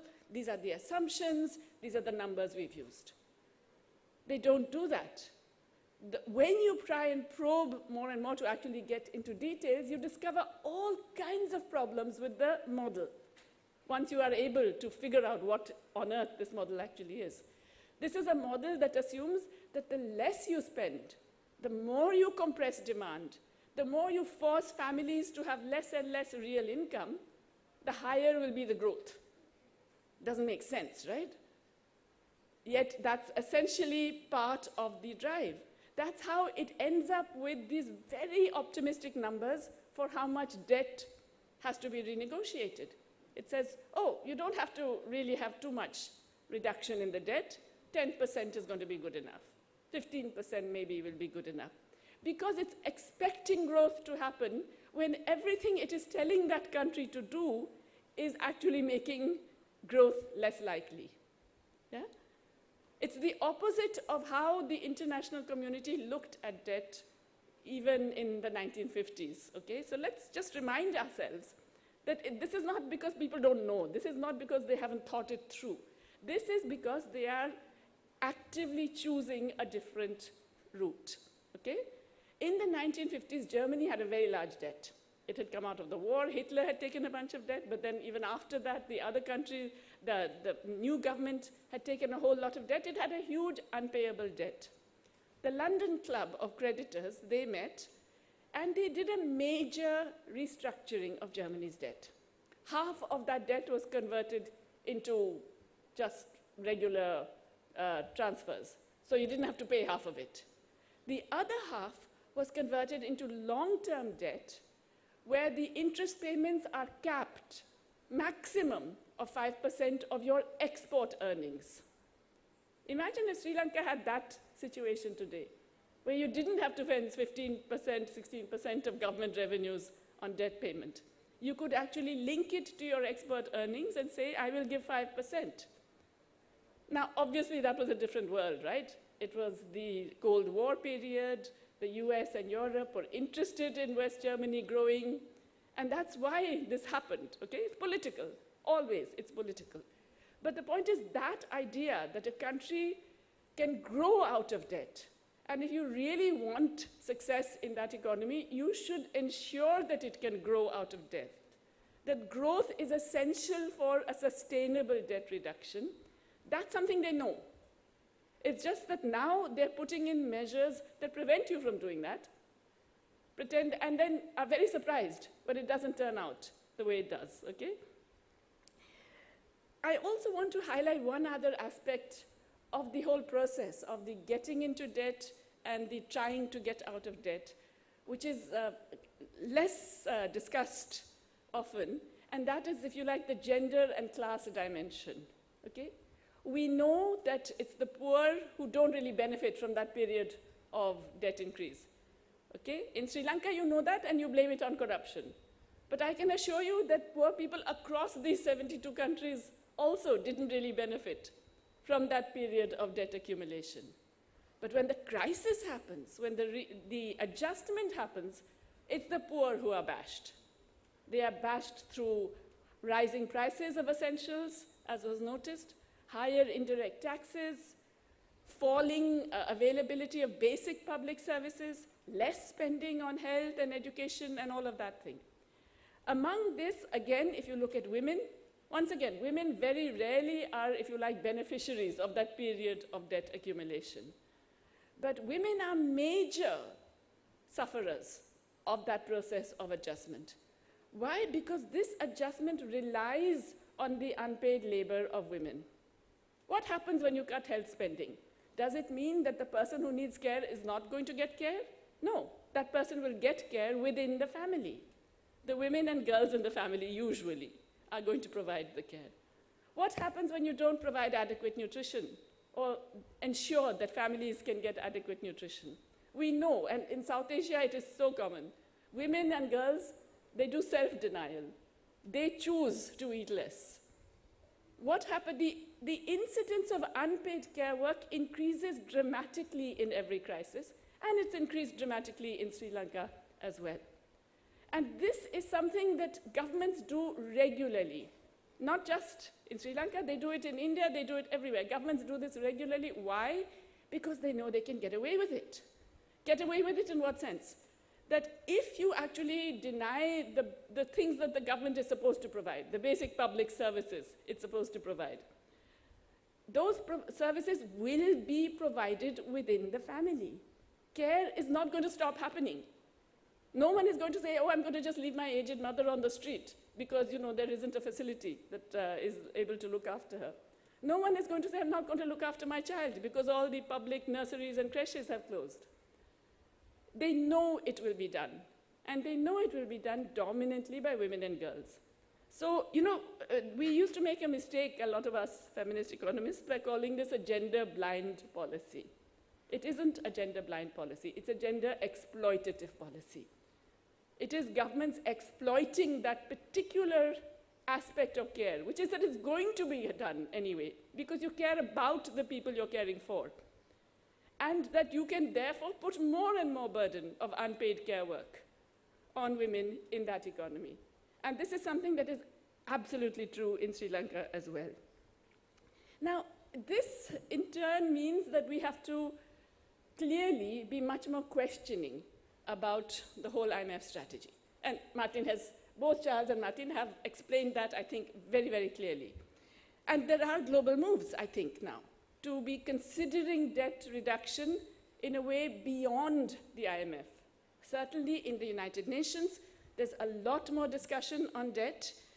There are reports of the UN. There's a report of a high-level advisory board on effective multilateralism, which is making very specific recommendations about debt reduction. In particular, it's saying if a country applies for a debt reduction, you have to have a standstill on debt. You can't keep adding the interest payments to be added up so that when you come out of it, you have to pay this huge amount, which is double what you started with. It has to be a standstill. And the good thing about a standstill is that it really concentrates the minds of creditors. Then they are actually keen. Then they won't wait 3 years, 5 years, keep you hanging on the sidelines, drive you crazy, etc. They will actually also try and find a solution. This is not something any country can do on its own, but it is something that a global framework could actually put in.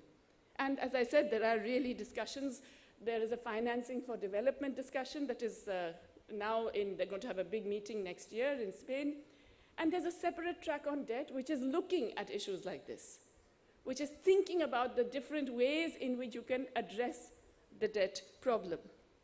But what do you do if the global system isn't going to deliver tomorrow or next week or next year even? I mean, we know that it's a very lethargic system, right? The UN is a crazy elephant, and you don't even know at the end of it how much of it will come out. So what do countries like Sri Lanka do?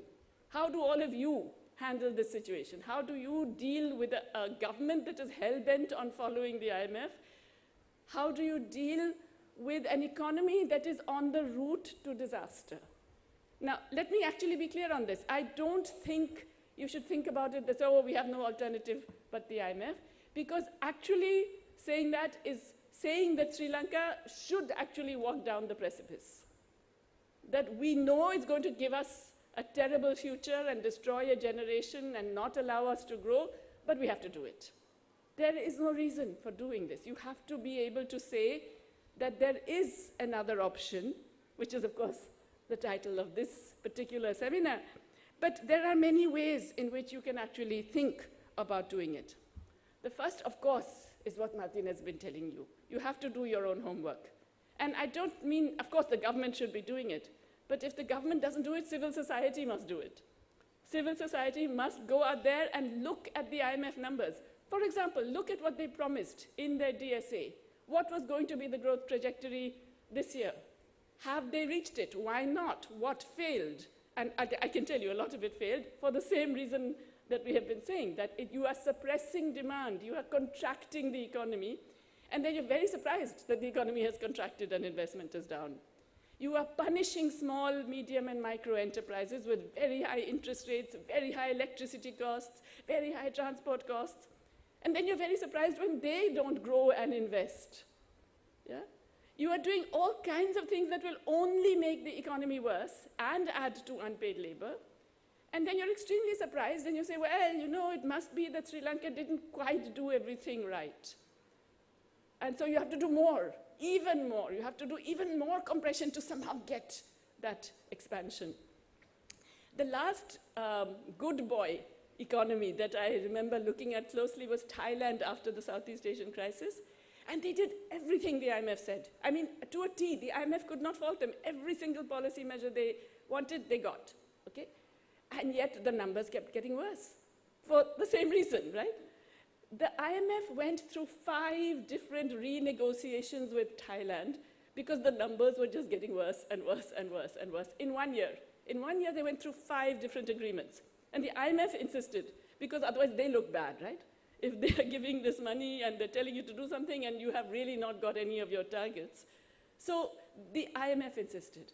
But if you can say, well, no, I think this is actually going to deliver the completely opposite outcome. I have this other strategy, and I am going to follow this strategy.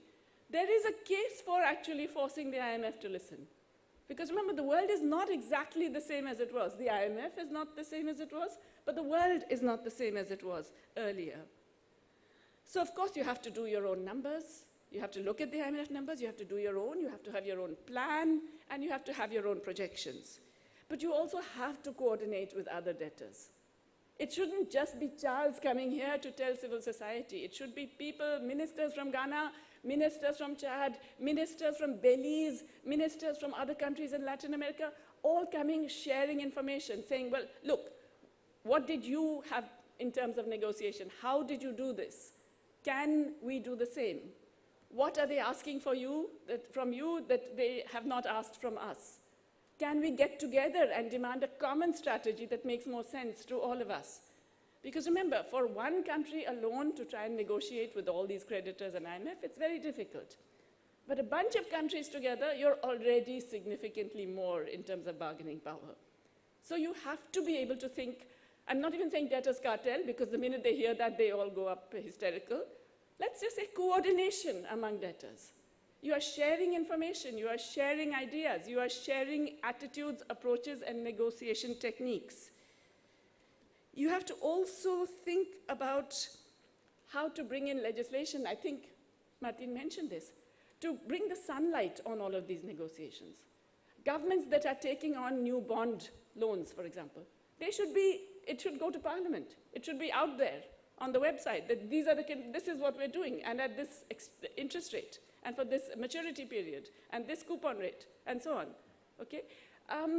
Similarly, when there is a restructuring or something, if you are signing an agreement with the IMF, before you sign the agreement, legislation should demand parliamentary accountability. It's not just because it's necessary for democracy and justice and civil society and all that. It's because it massively increases your bargaining power. Once you tell the IMF, oh, wait a minute, before you tell me all these conditions, I have to put this to Parliament, you will see how the tune changes. You will get a different result if you are able to say, in my democracy, I can't do this. I can't insist on the following things because Parliament is going to oppose it.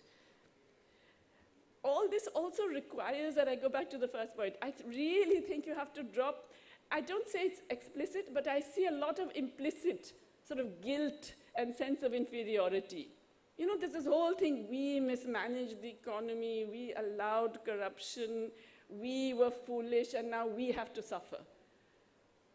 Because this is a broader process where many, many countries are experiencing this, you are part of a broader process, you have to contest that broader process. And you have to get rid of that sense of guilt and inferiority. Instead, you really have to have confidence. And final point about what do you do if, if suddenly you say, well, I'm not interested anymore in constantly playing around with the bond markets. I'm not going to repay these bond markets because many of them have already got 200% of their original investment back. They don't need it. And then, let's say the bond markets crash. You are not in the bond market right now, and you're not going to be for several years, let's be clear. Whether you like it or not, no matter what the IMF says, you're not going to be. So it doesn't matter if that bond crashes. You should have that confidence to say, you have got more than what you should have got already as returns, that's it. And if the prices of those bonds fall, that's the bondholder's problem. You have to recognize your own strengths. Sri Lanka has a current account surplus, 1.6 billion, last time I looked, for 2023, right? That is double what you're getting every year from the IMF. And for the IMF, you're doing all these contortions and this and that and destroying the pension funds of your workers, destroying the living conditions of all your people. You're doing all that. But you already have 1.6 billion current account surplus. You do not need that money. So essentially, you have to develop the confidence, and you have to be able to think of cooperating and coordinating with other countries that are very much in that same boat, because we all have to prevent that boat from sinking. And I assure you, if we carry on this path, that boat will sink. Okay, thank you.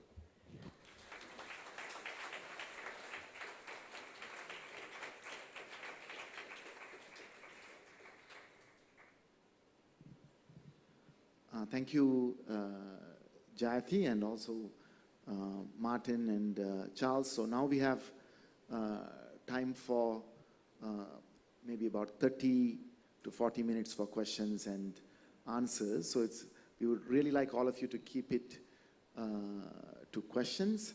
And also, Ms. Ermiza Teagle is here to help me with the moderation and responses also to some of the questions, particularly if there's anything very specific in terms of Sri Lanka.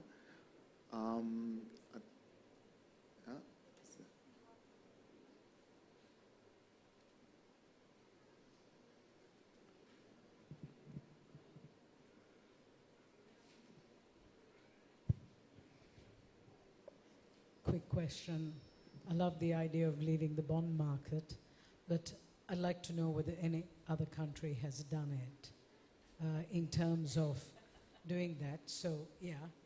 The other question, important question, we've heard quite a number of the people who are negotiating for the Sri Lankan government with the IMF talking about biosecurity. They don't use those words, but one thing they say is the paddy market, or precisely the rice market, is not economical, not profitable. Rice. So what they're saying is, why don't we just give that up, right? We don't need to produce rice. We will just import it from whichever country is willing to give it to us at a cheaper price. But I think we understand that if we took that stance, rice is staple to Sri Lanka. With time, the price advantage that we might have now will just go away, and they will just scourge us to the end. So I want to hear from you all what's happening on this in other countries, how you're suggesting, because it's a major problem when we hear some of these people say that. Okay? Those are the two questions. I'm very interested in the second one, please.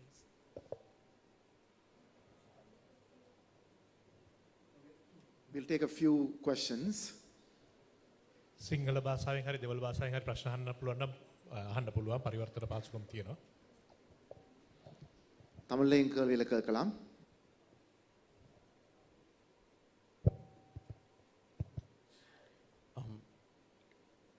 Good evening, and thank you for your valuable input.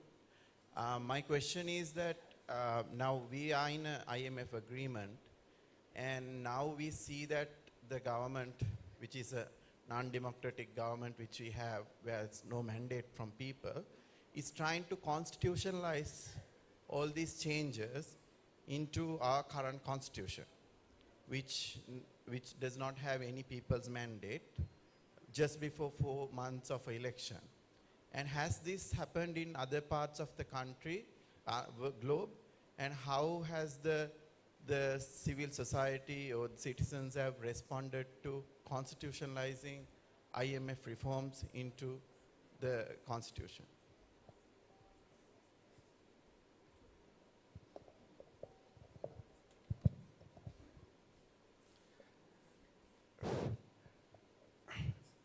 இலங்கையில் 75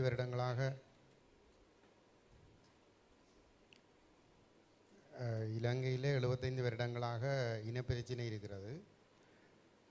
இனப்பிரச்சனை முடிவடையவில்லை. 2009 யுத்தம் முடிவடைந்து 15 வருடங்கள் கடந்து கிட்டத்தட்ட 12வது வருடத்திலே தான் நாடு பொருளாதாரத்தில் வீழ்ச்சியடைந்தது. இந்த இனப்பிரச்சனை தீர்க்கப்படாமல் தமிழ் மக்களுடைய பங்களிப்பு இல்லாமல் இந்த தேசத்தினுடைய இலங்கை தீவினுடைய ஒரு தேசமாக இருக்கக்கூடிய தமிழ் மக்களுடைய பொருளாதார பங்களிப்புகள் இல்லாமல் அவர்கள் இந்த நாடு கட்டியெழுப்பப்பட முடியுமா? இந்த நாட்டிலே போர் முடிந்து 15 வருடங்களுக்கு பின்னரும் இராணுவத்தினருடைய பாதுகாப்பு செலவினங்கள் அதி உச்சமாக இருக்கிறது. அதிலே அந்த படைகளில் 4/3 பங்கு படைகள் வடகிழக்கிலே நிறுத்தப்பட்டிருக்கிறது. மக்களுடைய எதிர்பார்ப்புகள் அனைத்தும் ஆயுத படைகள் ஊடாகவும் காவல்துறை ஊடாகவும் மாத்திரம்தான் பதிலளிக்கப்படுகிறது. இந்த அணுகுமுறை ஊடாக இந்த நாட்டினுடைய பொருளாதாரத்தை கட்டியெழுப்ப முடியுமா? IMF போன்ற தரப்புகளிடமிருந்து மீண்டெழுவதற்கு இனப்பிரச்சனை தீர்க்கப்படாமல் தமிழ் மக்களுடைய பங்களிப்பு இல்லாமல் மீண்டெழ முடியுமா? Nandri, any other questions?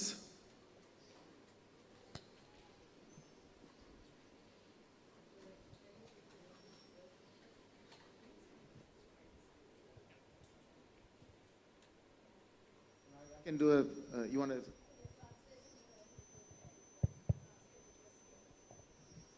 The question in Tamil was about the long unresolved ethnic conflict in Sri Lanka over the last 75 years.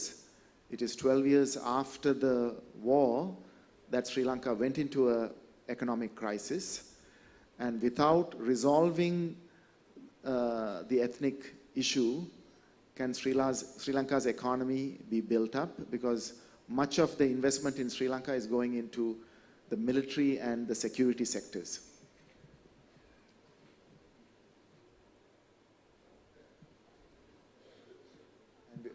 And without the participation of the Tamil polity, can it be rebuilt?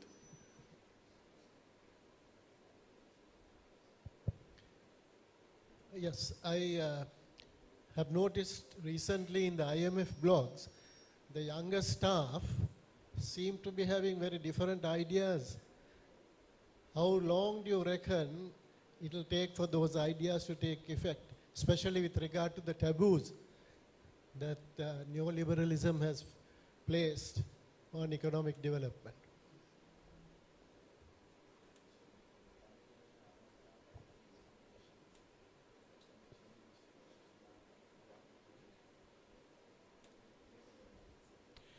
Thank you. My question is, Professor Jayati said that we have a current account surplus in 2023, and then the amount of the IMF loan granted, even I think that's peanuts when you compare to the debt that we have. If you divide it, the duration by the IMF loan, it's only $80 million a month that the government of Sri Lanka is getting. Whereas our migrant workers, they remit $500 million a month. So I do not understand why we should go to such harsh conditions to get $80 million a month. Then my question is, why the amount is given to the government by the IMF when it comes to debt restructuring, right? Why not the IMF plan that this amount is given to the settlement of the debt instead of giving it to the government? Because these governments have taken money and messed it up, whatever or the other. And this money is again given to the government for a 4-year duration, which should have been given to the creditors to repayment of the loan. Thank you. Okay, so we'll take this round of questions, and there will be another round. You want to start, Martin?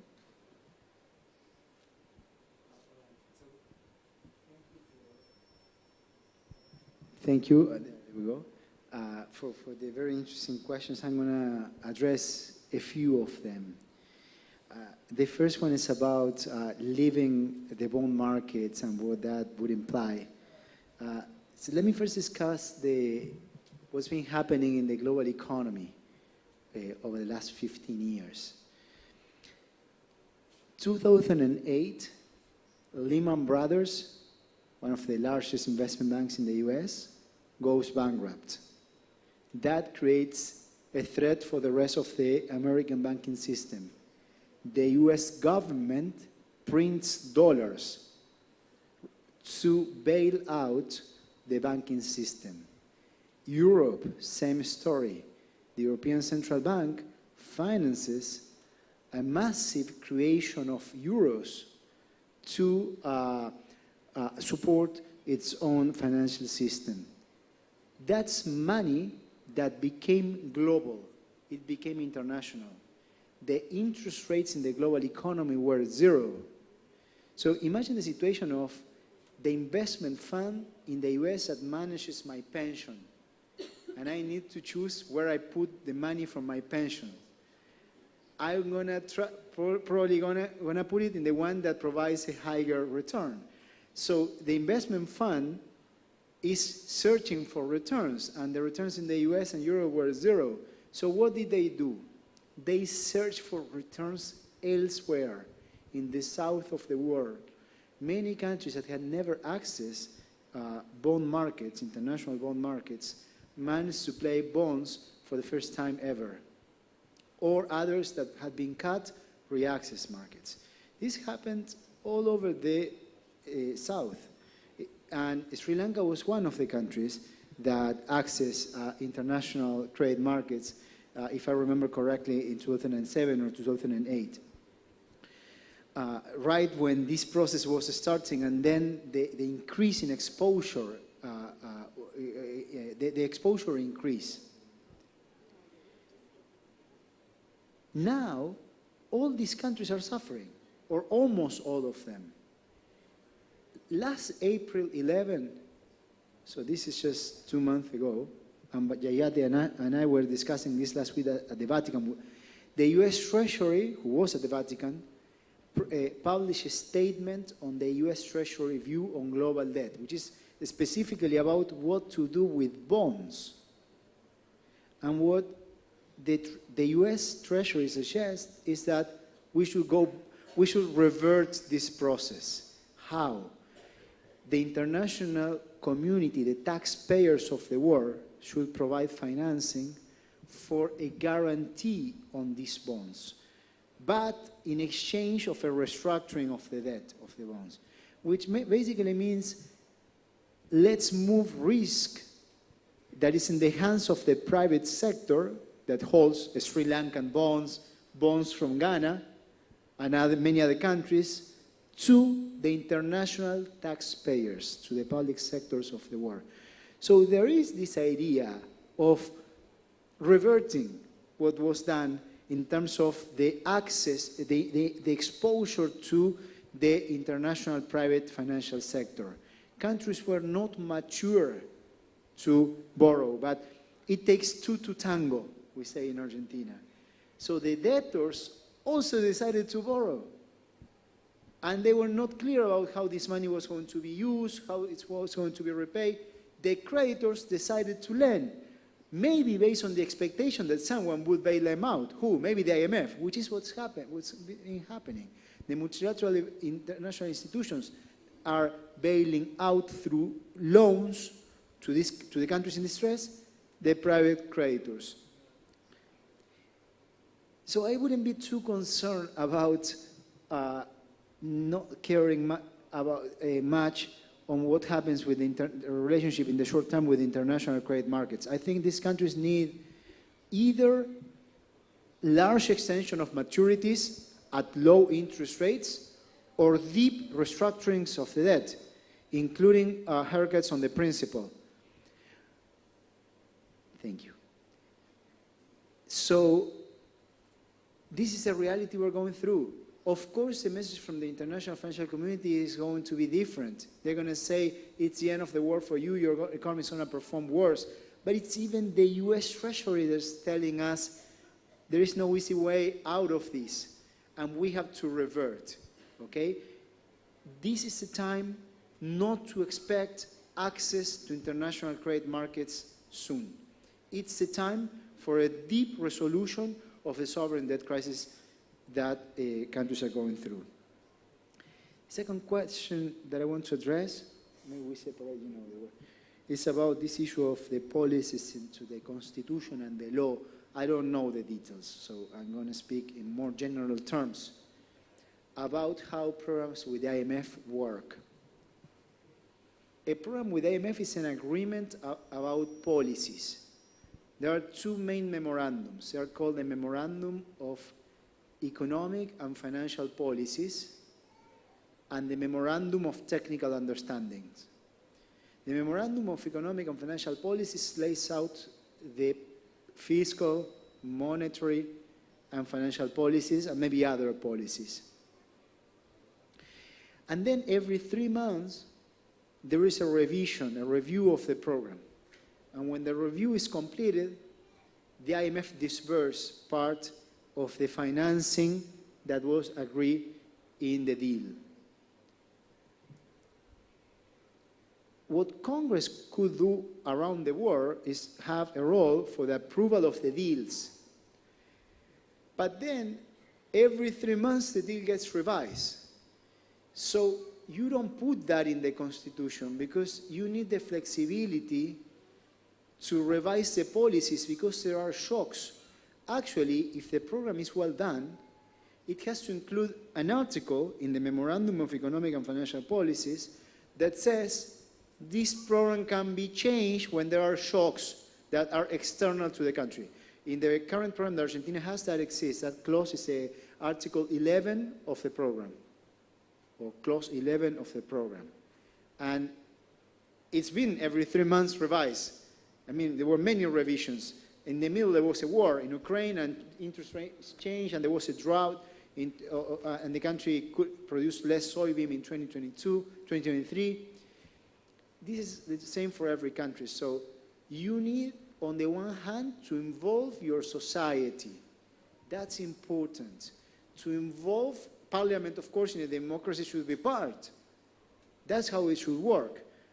But you don't want to set the policies on stone because you need enough flexibility to change them. And if you want to set them on stone, it's going to be worse for the country. It's going to give more advantage to the other side. So these are the trade-offs that need to be balanced or managed. And the third one, and the final one. So there is I very much enjoy the question on the IMF and the remittances. And the interesting thing is that the difference between the IMF and the remittances is that what the IMF provides is debt. Okay, so you have to pay it back. So that's different. And the cost of that debt is high. Sri Lanka pays, so this is how the interest rate of the IMF works. The lending rate for countries that are not poor countries that borrow from what's called the General Resources Account of the IMF, like Sri Lanka, the lending rate is equal to the following formula: 100 basis points, that's 1%, plus the interest rate on the special drawing rights. I'm going to explain what this means. Plus, if you borrow above a certain amount, or you have outstanding credit for longer than a certain period, you pay an extra rate called surcharges, which Sri Lanka pays.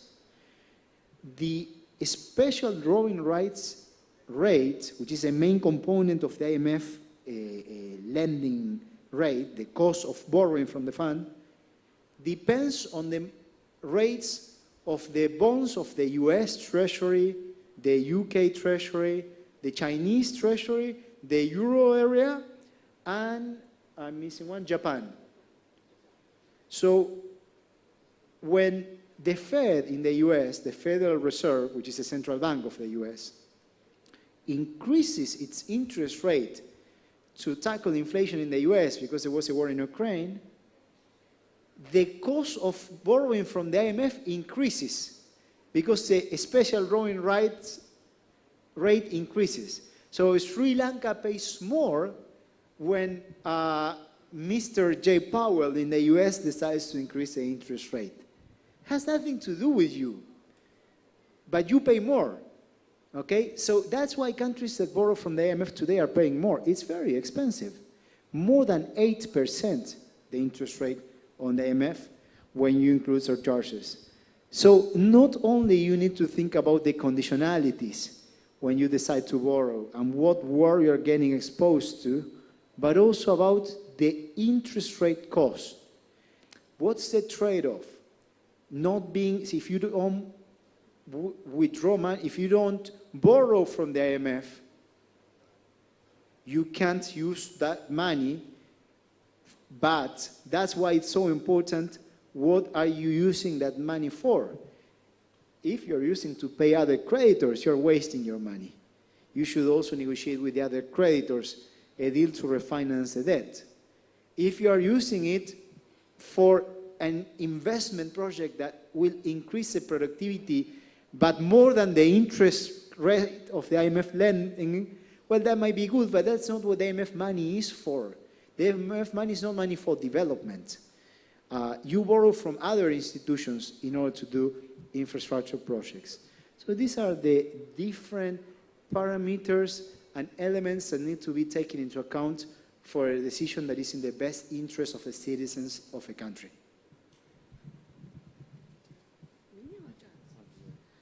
Okay, I think Charles is going to talk about rice because, you know, Africa is like a textbook story of what happens when you give up domestic self-sufficiency in food grain. And I'm sure he can tell you much more about that. I want to look at, first of all, the issue about ethnic conflict. And I agree with you that it's a huge concern, it's festering, and obviously has to be dealt with in a democratic and in a way with justice, with social and economic justice as well.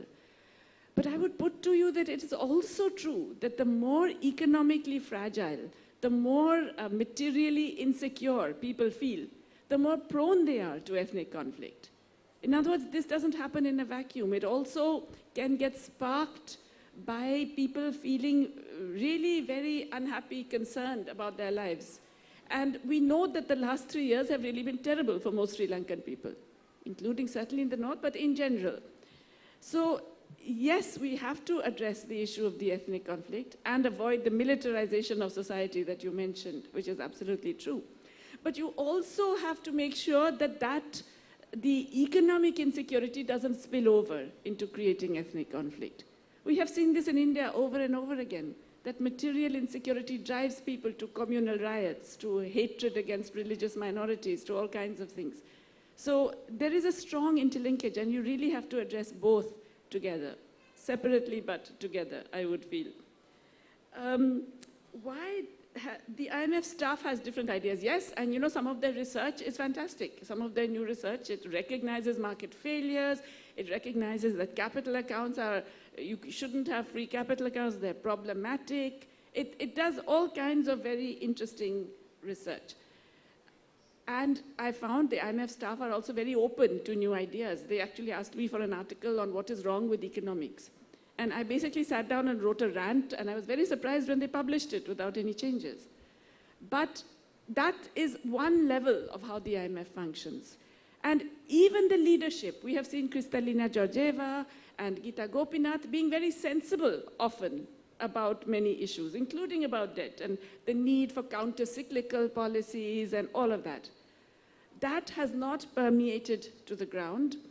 And let me be honest, I don't think it will permeate into the programs. It will not lead to a change in the programs because that is not in the interests of the major shareholders of the IMF.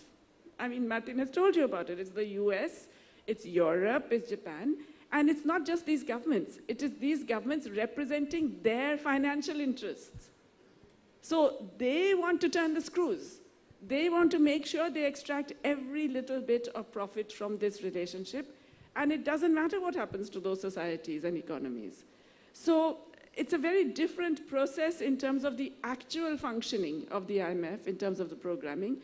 People can often get confused because you look at the IMF research, you look at even some of the blogs, they're very open, they're very sensible, they make a lot of sense. But the actual programming, unfortunately, remains very, very rigid. And you are experiencing that in Sri Lanka. But I can tell you, there are, I think Isabel Ortiz has done this research, there are 152 countries which are doing IMF-style austerity. And not all of them even have IMF programs, but they have IMF local offices that are telling them this is what you should do. This is how you need to attract investors and make them confident, and this is what you need to be functioning in the global capital markets, and so on. So there is a real problem there.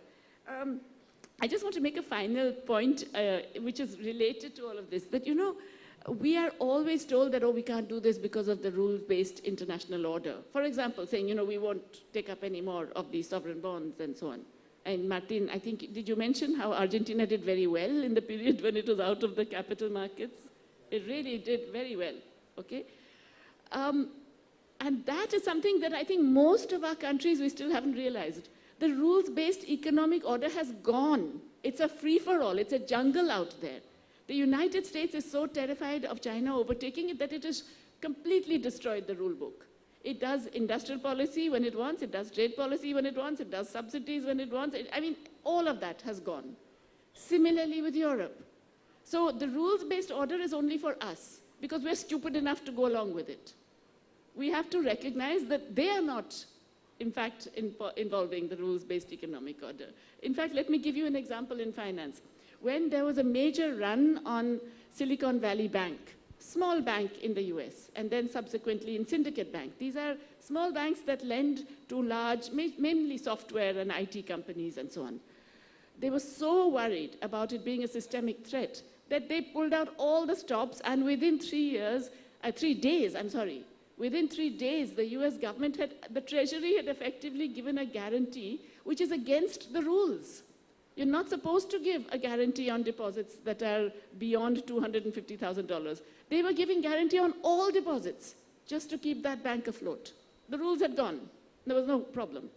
When Credit Suisse faced a problem in Geneva, over a weekend, they sat up at night and they did a major change in which Credit Suisse was absorbed into the other big Swiss bank, UBS, but again on terms that completely tore up the rule book. So that the earlier notions of seniority, who is getting the shares, what will be the return they get, what will be the new value of that, all of that went by the road. And they not only tore up their own rule book, they tore up their own laws. Switzerland, I mean, with the complete acquiescence of the other rich countries. So, you know, we have to stop being obsessed with this rules-based economic order because it doesn't exist. It doesn't exist for the rich countries, and it doesn't exist for their financial institutions. It doesn't exist for their large companies. We have to start saying, okay, in this world, how do we now negotiate it? How do we navigate this world in a way that keeps our social and developmental priorities intact? And stop worrying about whether, you know, you're allowed to do this under WTO and IMF says you cannot do that and so on and so forth, because they are not bothered about it. And the more we accept all of those constraining rules, the larger the distance between us and the rich economies. Rice.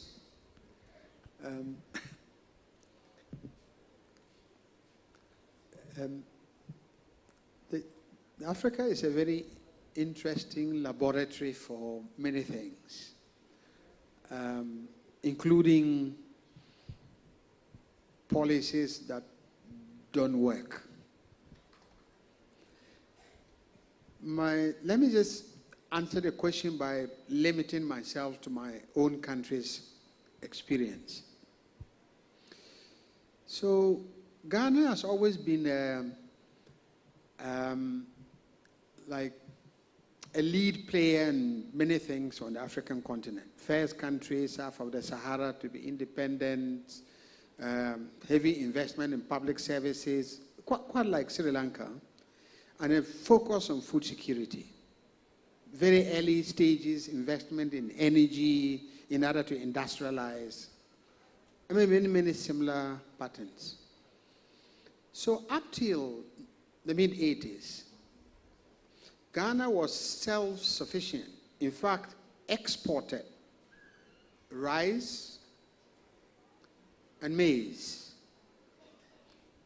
It has surpluses of roots, cassava and yam. As we speak, Ghana spends nearly $1 billion importing rice and maize. And it is only self-sufficient in cassava, because cassava, manioc, is relatively non-tradable. It's not an export commodity like maize, rice, not as internationally competitive like maize and rice. What happened? What happened was that for nearly 20 years, we went through the 17 IMF agreements explains how repeatedly we've had to do the same things. And we were told that it was cheaper to save, to import.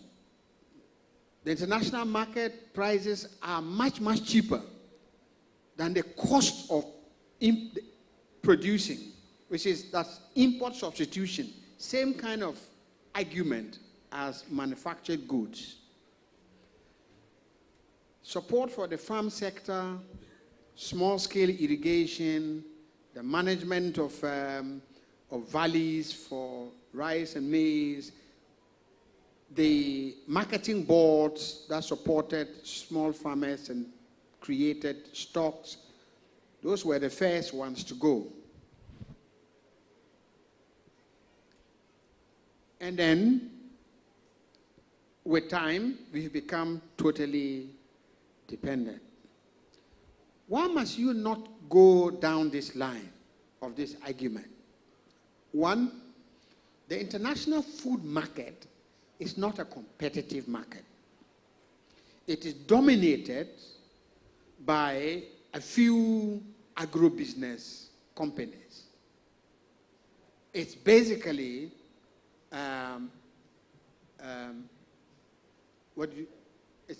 it's a cartel, and yes, so it's used for speculative purposes. It's a very speculative. So you may have large amounts of food, but it doesn't reflect in the international price. No country should subject itself to an uncertain, uncompetitive international food market. That's the first one. Secondly, we learned from COVID, as would happen with floods, global warming, wars such as the Russian war, that no country should leave ability to feed itself totally to the market. People almost starved. As a result, in 2013, the African Union, so the African political coming together is quite interesting. So there's a union. So the African Union took a decision that every country, every year, must devote no less than 10% of its budget to agriculture. And that it doesn't matter what the IMF and everybody says. If you can afford to subsidize and support your farmers, do it. Because the basic dignity of a people lies in your ability to feed yourself. Because after all, the popular image of an African is a hungry one, right? Nobody wants the popular image of a Sri Lankan to be a hungry and miserable one. It's the reason why you must not listen to this. And in any case, agricultural productivity increases also depends on experience, new technology, different ways of organizing farms. And as the market changes, the competitiveness environment also changes. So don't listen to them. Grow your rice. Miza, would you like to say anything about the law? So we'll take one more round of questions. Sandhu, over here. Yeah. Sandhu, over here.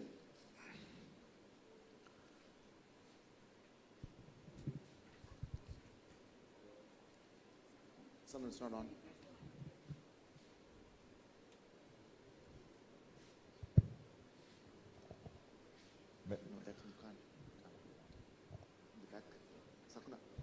Thank you. May I offer some observations? Is that okay? Briefly, please, because we have to finish by 5:30. Sure. So. Thank you. I mean, it's amazing. These three speakers. It's absolutely amazing. We learned a lot. The first one is, I mean, I was a bit surprised you said corruption perhaps is a minor issue, 5% or so. But I don't, yeah. But, you know, I don't want to blame outsiders. You know, we have to take the blame ourselves for missed policies for over the years, small countries, closed up, inward looking, and so on. So I think, you know, we have to change course and understand that as a small country, unless we are able to capture the larger markets, perhaps our growth is going to be restricted. The second point is on the legalization of, or legislation of the IMF conditions. We as a political party, we have gone to the Supreme Court and we precisely brought up the issue of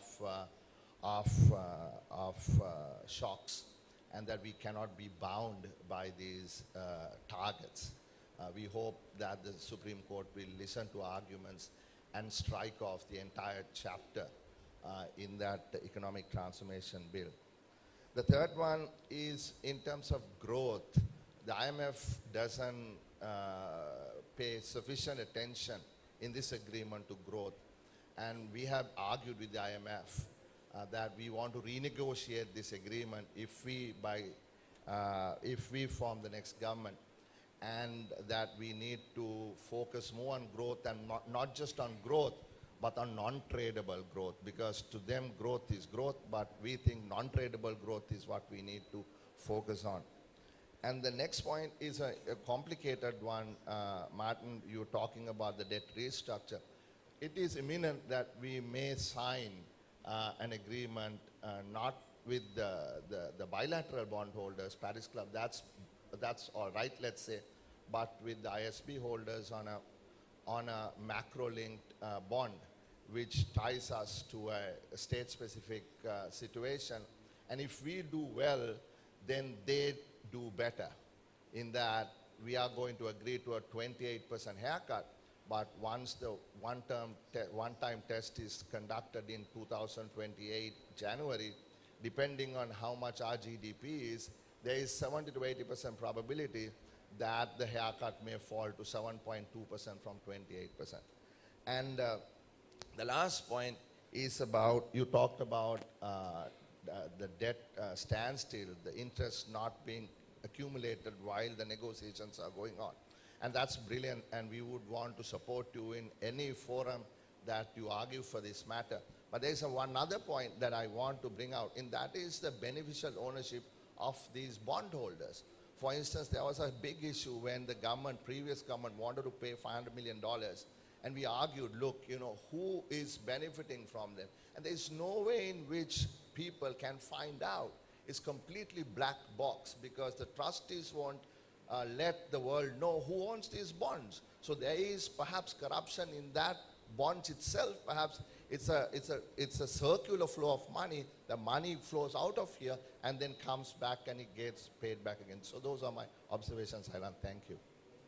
Thank you. So we go to the question in the back. Yeah, thank you. Thank you very much. It was a fascinating discussion, and I want to thank all of you for your comments. I wanted to ask you a little more on the implications of exiting the bond market. What would that really mean in practice? Would it mean that all the negotiations would sort of stop with the bilaterals and with the ISP holders? And what would be the implications for the country in terms of other international processes? Would you expose yourself to litigation, to seizure of assets, and so on? And what would be the other international implications? The other question is, it seemed that the World Bank and the bilateral creditors and so on were waiting for this IMF agreement before they came on board to support Sri Lanka.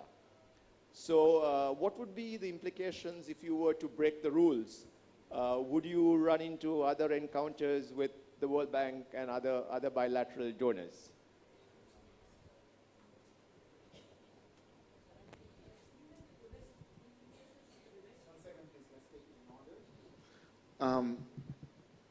This person here, yeah.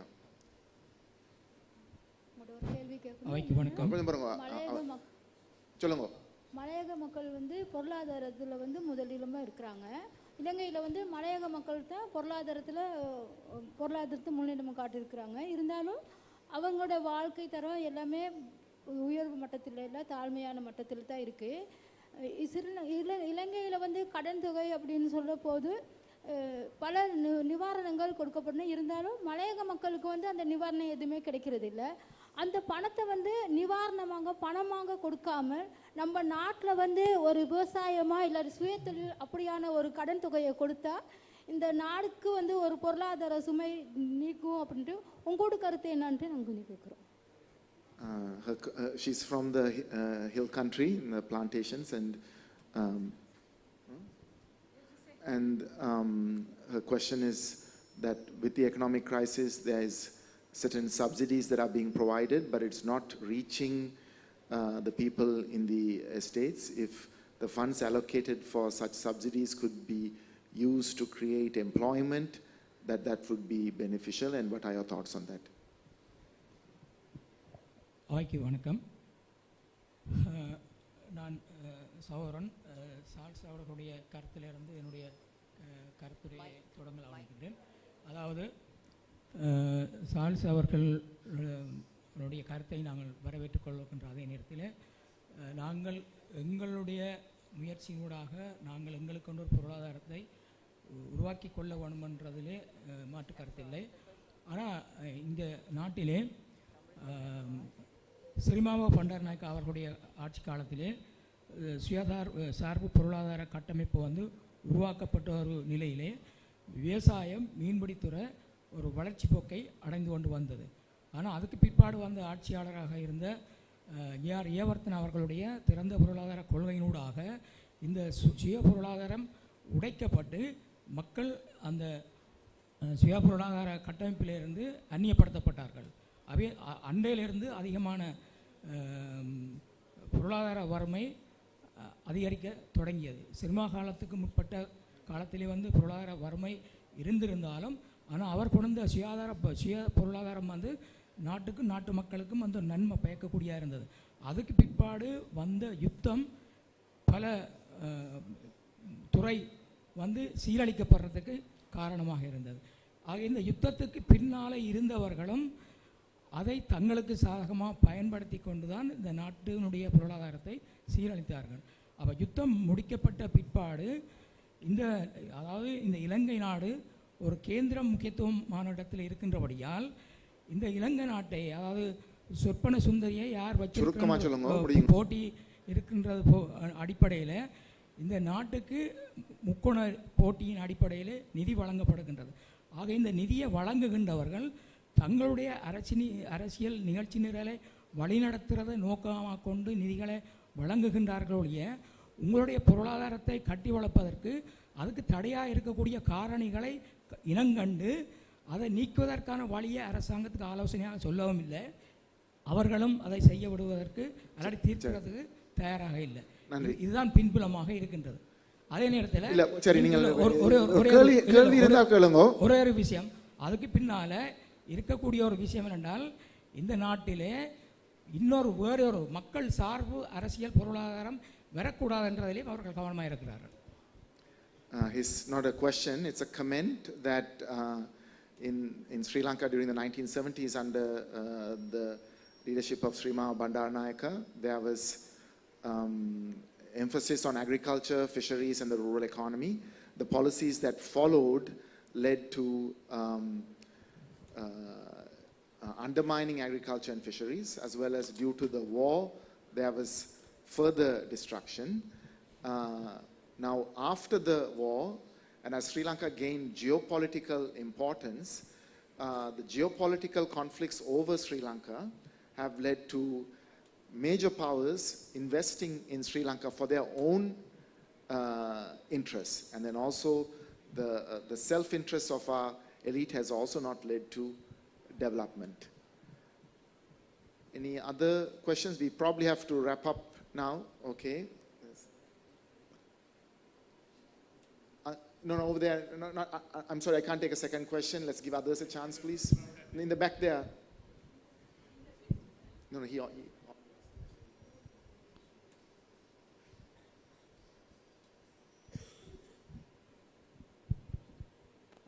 Professor touched on the fact that we could go to, Professor Guzman touched on the fact that we could go to negotiations for the debt reduction, but we need to have power.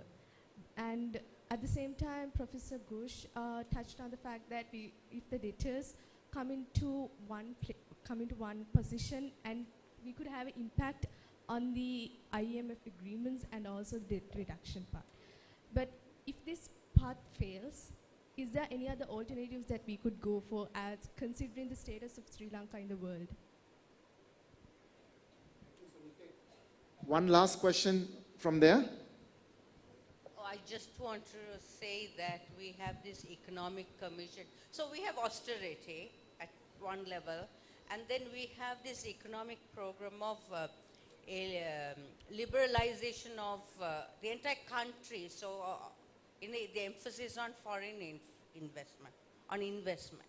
So that seems to be the government's and even maybe opposition, I don't know, response to the crisis is to open up the doors for investment where land is going to be alienated. So the entire country is going to be kind of on sale. And also services like education and health. Health is also now being touted as a health tourism, rather than as health care for the people.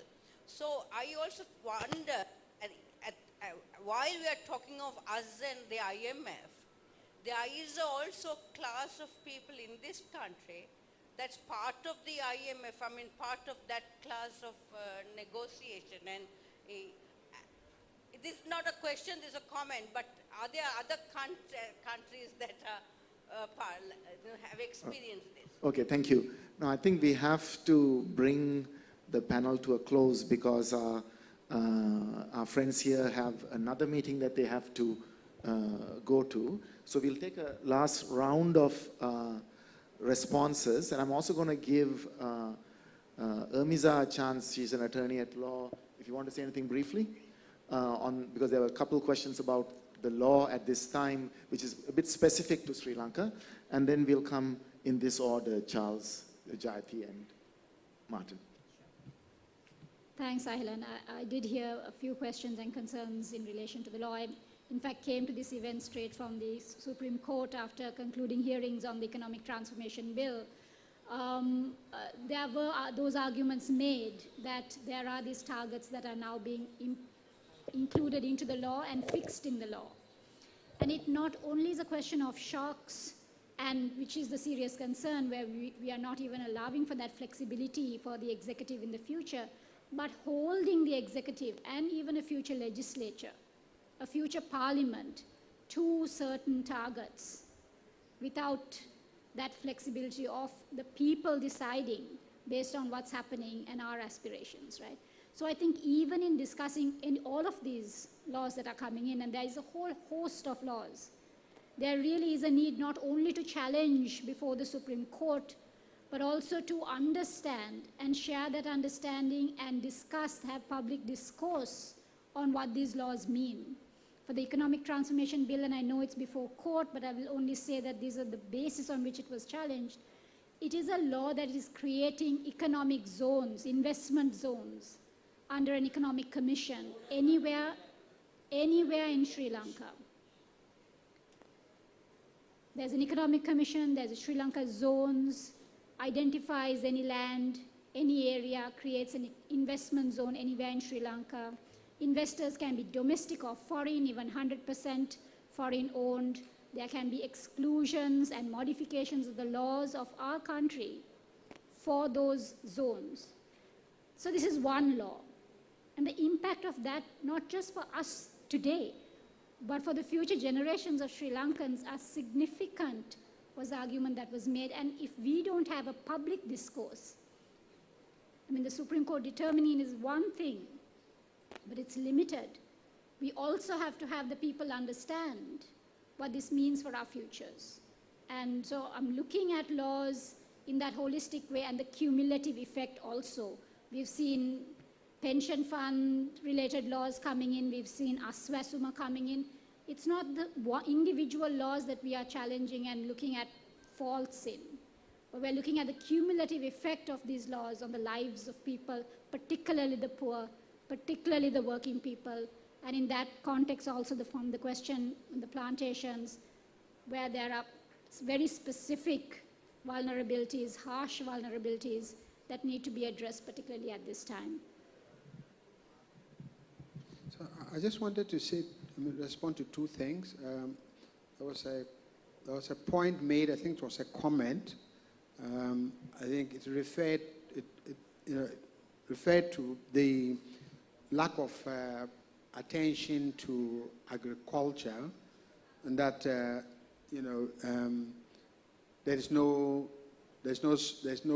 lending to the sector, and so rural employment suffers by it. I wanted to say that that's not very accidental. I think in the short to medium term, the purpose of the restructuring program is to both attract foreign exchange and foreign capital, one form or the other, and to export more. So there is foreign exchange to boost the reserves and to be able to service the debt. But our argument is always that, you see, agricultural productivity, even if it is non-tradable, in the sense that your point about non-tradable, that you are not exporting, but you are saving on imports. And first and foremost. And secondly, you are investing in nutrition and rural employment. And nutrition is, in the medium to long term, is an investment. It's an investment good. It contributes to productivity growth in the future. That's why one has to resist the anti-agrarian bias of these restructuring programs. On the question of attracting foreign investment, yes, part of the restructuring program, the objectives is that you create incentives that would attract private capital. And I think that's good, but we had an interesting experience with Zambia, and that's something to keep in mind. So the Zambians actually lose more money in profit repatriation only. That doesn't include other illicit ways of capital outflows, just profit repatriation. Transfers from primary incomes. Then they actually spend on their current debt servicing. Foreign direct investment can be a major funnel for capital outflows. And that means the regulations, the government regulation that goes with the incentives for foreign direct investment must also ensure that we cover the loopholes for capital flight. Yeah, thank you. I'll just take up this issue about the sort of legal implications of breaking the rules. And I want to highlight one additional concern that we haven't actually mentioned, and that has to do with the investor-state dispute settlement mechanisms that exist when you sign international agreements, whether it is a trade agreement, but specifically in this case, bilateral investment treaties. And I was told yesterday that Sri Lanka is a signatory to 30 of them. So what typically happens is that because the ISDS operates under rules that have a very expansive notion of investment. So bond holding is also investment, intellectual property is also investment, all kinds of things are investment. And they can claim that anything that reduces this is expropriation. And we also know that the ISDS tribunals are very, shall we say, investor friendly. They tend to agree with investors and pretty much punish the governments concerned. So if you are doing these things, you would have to actually think seriously about whether you want to remain in particular ISDS, particular BITs, bilateral investment treaties, and particular tribunals like the ICSID tribunal run by the World Bank. Why? Because these are known to be very one-sided, and because there's a lot of countries that I think there were 9 in Africa and 7 in Latin America, I may be wrong, that actually withdrew from ICSID. Yeah. And that, you really have to think, you have to, if you like, you have to guard your flanks before you do these measures. You have to actually be aware of that potential problem before you get into this. The other problem with ISDS is that it can come in and kick you if you go through with this constitutional law. If you go in with for this new law, and if these special economic zones are created and allocated, then if you want to change it later, if you want to repeal it and bring back sovereignty and autonomy, those companies can actually sue you under a bilateral investment treaty. And we have the really shocking case of Honduras, which has been asked to pay 87% of its annual revenues as a compensation because they did precisely that in a special economic zone called St. John's Bay, which they wanted to bring under their own laws again. So bear in mind that these measures, you have to really, if you like, cover your backs and guard your flanks before you go in for these. Thank you. It's just a quick reaction to this issue of the macro-linked bond, the idea that, is it tied to economic growth? So if the economy grows more, it pays more? So in general, that could be, well-designed, it could be a good idea, because when an economy grows more, it has more capacity to repay. When it falls, it has lower capacity to repay. What's important is to design it in a way that doesn't refer only to the good part of the economic cycle, to the upside, right? So, because otherwise you miss part of the benefits of economic growth, but you don't gain anything when things go badly. So if you're going to design a macro-linked bond, it makes sense if it gives you insurance in the situations in which the economy grows less or falls, and therefore there is no payment capacity, and your payments, according to the contracts, are lower as well. This is key. What I'm seeing in the international cases is what's called value recovery instruments, which is basically a way of saying how can we extract more money from the country, not how can we design more sustainable bonds. So be careful, be careful. The second question was about exiting. I don't quite understand the idea of exiting if it refers to Sri Lanka. Exiting is not a decision of the debtor, it's a decision of the creditor, of the creditor community. Sri Lanka has been cut off the market already, so it's not, doesn't have access to the international credit market. So the point is, how can it restore the sustainability of the debt? And it's clear, based on any thoughtful economic analysis, that there needs to be a debt restructuring. So the debt restructuring should be deep enough to restore the sustainability of the debt.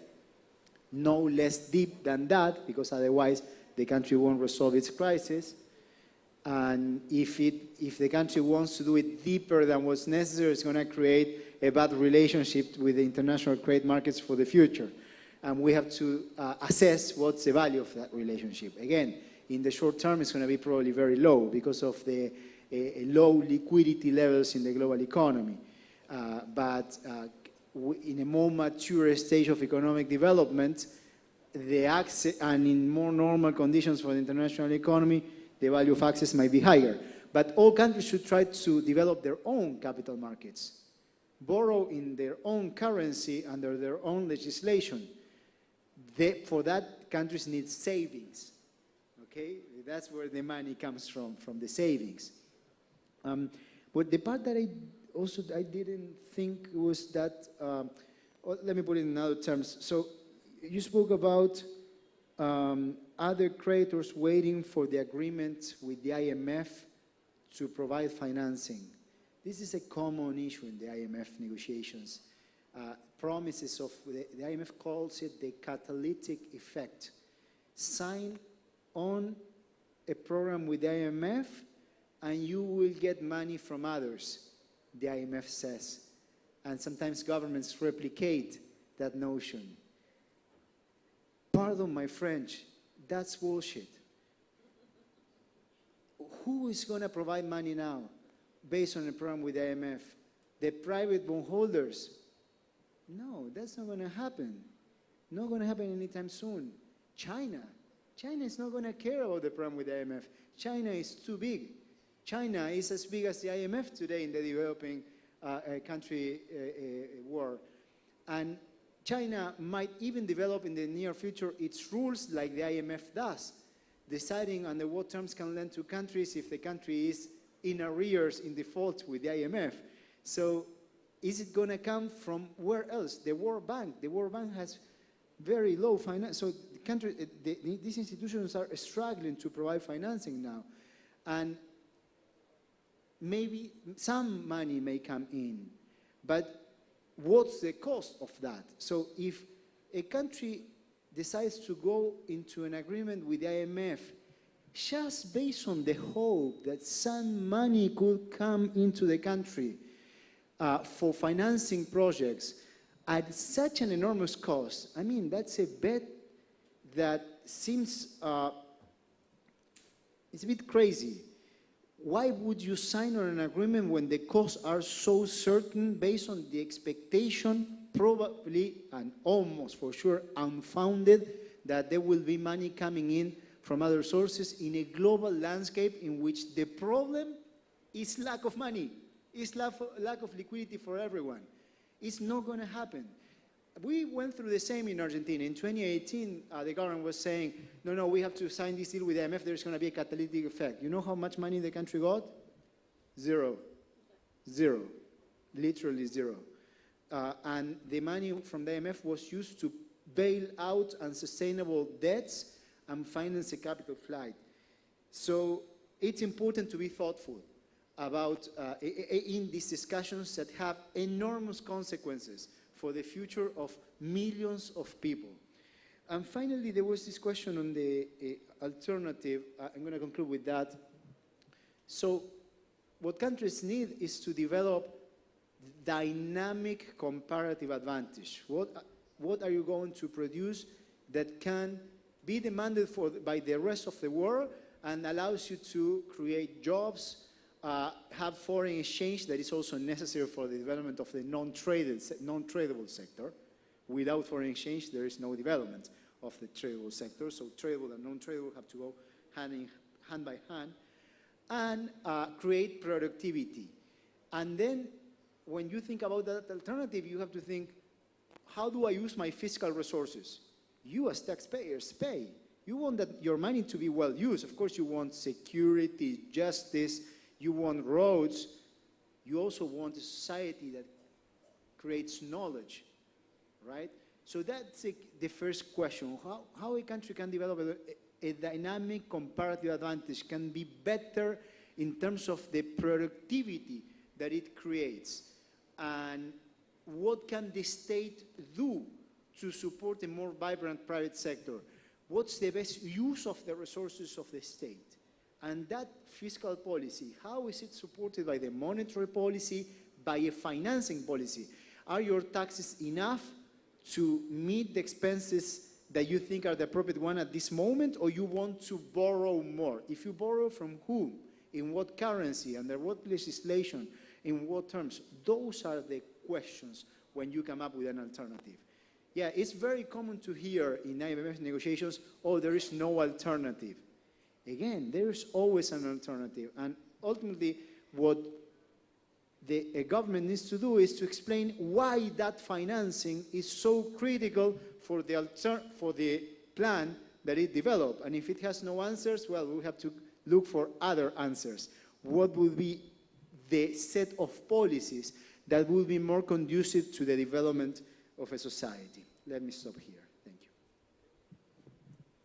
Thank you. I'm going to hand it over to Skanda Kumar to close today's session. But just before that, just one point. I mean, I think we are very happy for the audience. So many people have come to listen to our three experts, and also the kind of really important interventions by our three economic experts. I think the lesson I took from it, at least from the three economic experts, is that it is all political, right? It's about, if it's about austerity, if it's about the economy growing, who is gaining? During austerity, who is losing? We are trying to reform the international system, which is very political. And even the IMF's debt sustainability analysis is a political document. We are in a very political year this year with elections. So all of you sitting here patiently and listening, let's give our three experts a round of hands for this really inspiring and engaging talks. Now I'd like to hand it over to Skanda Kumar to finish the proceedings on behalf of Yukthi. Thank you. Yes, on behalf of Yukthi and Ideas, thanks once again to Dr. Charles Abugre, Professor Jayati Ghosh, Professor Martin Guzman, to Ms. Ermiz Atigal, to Dr. Aylan Kadirgamer, who moderated this discussion, and especially to all of you who are here. Some of you have traveled from far. Please keep in touch with us, with Yukthi, by following us on social media, on Facebook, on Twitter, or X, on Instagram. We have a YouTube channel, we have a WhatsApp group. Please make sure your email address or telephone number has been registered out front. This, as I said, is only one of a series of activities, and it's very important for us to continue having dialogues, particularly outside of Colombo, in all districts of our country, among a diversity of people, both political actors and representatives, as well as civil society activists and representatives, the media and academia, and we look forward to having more interactions with international experts to keep sharing and keep discussing in solidarity with the people of Sri Lanka. Thank you again.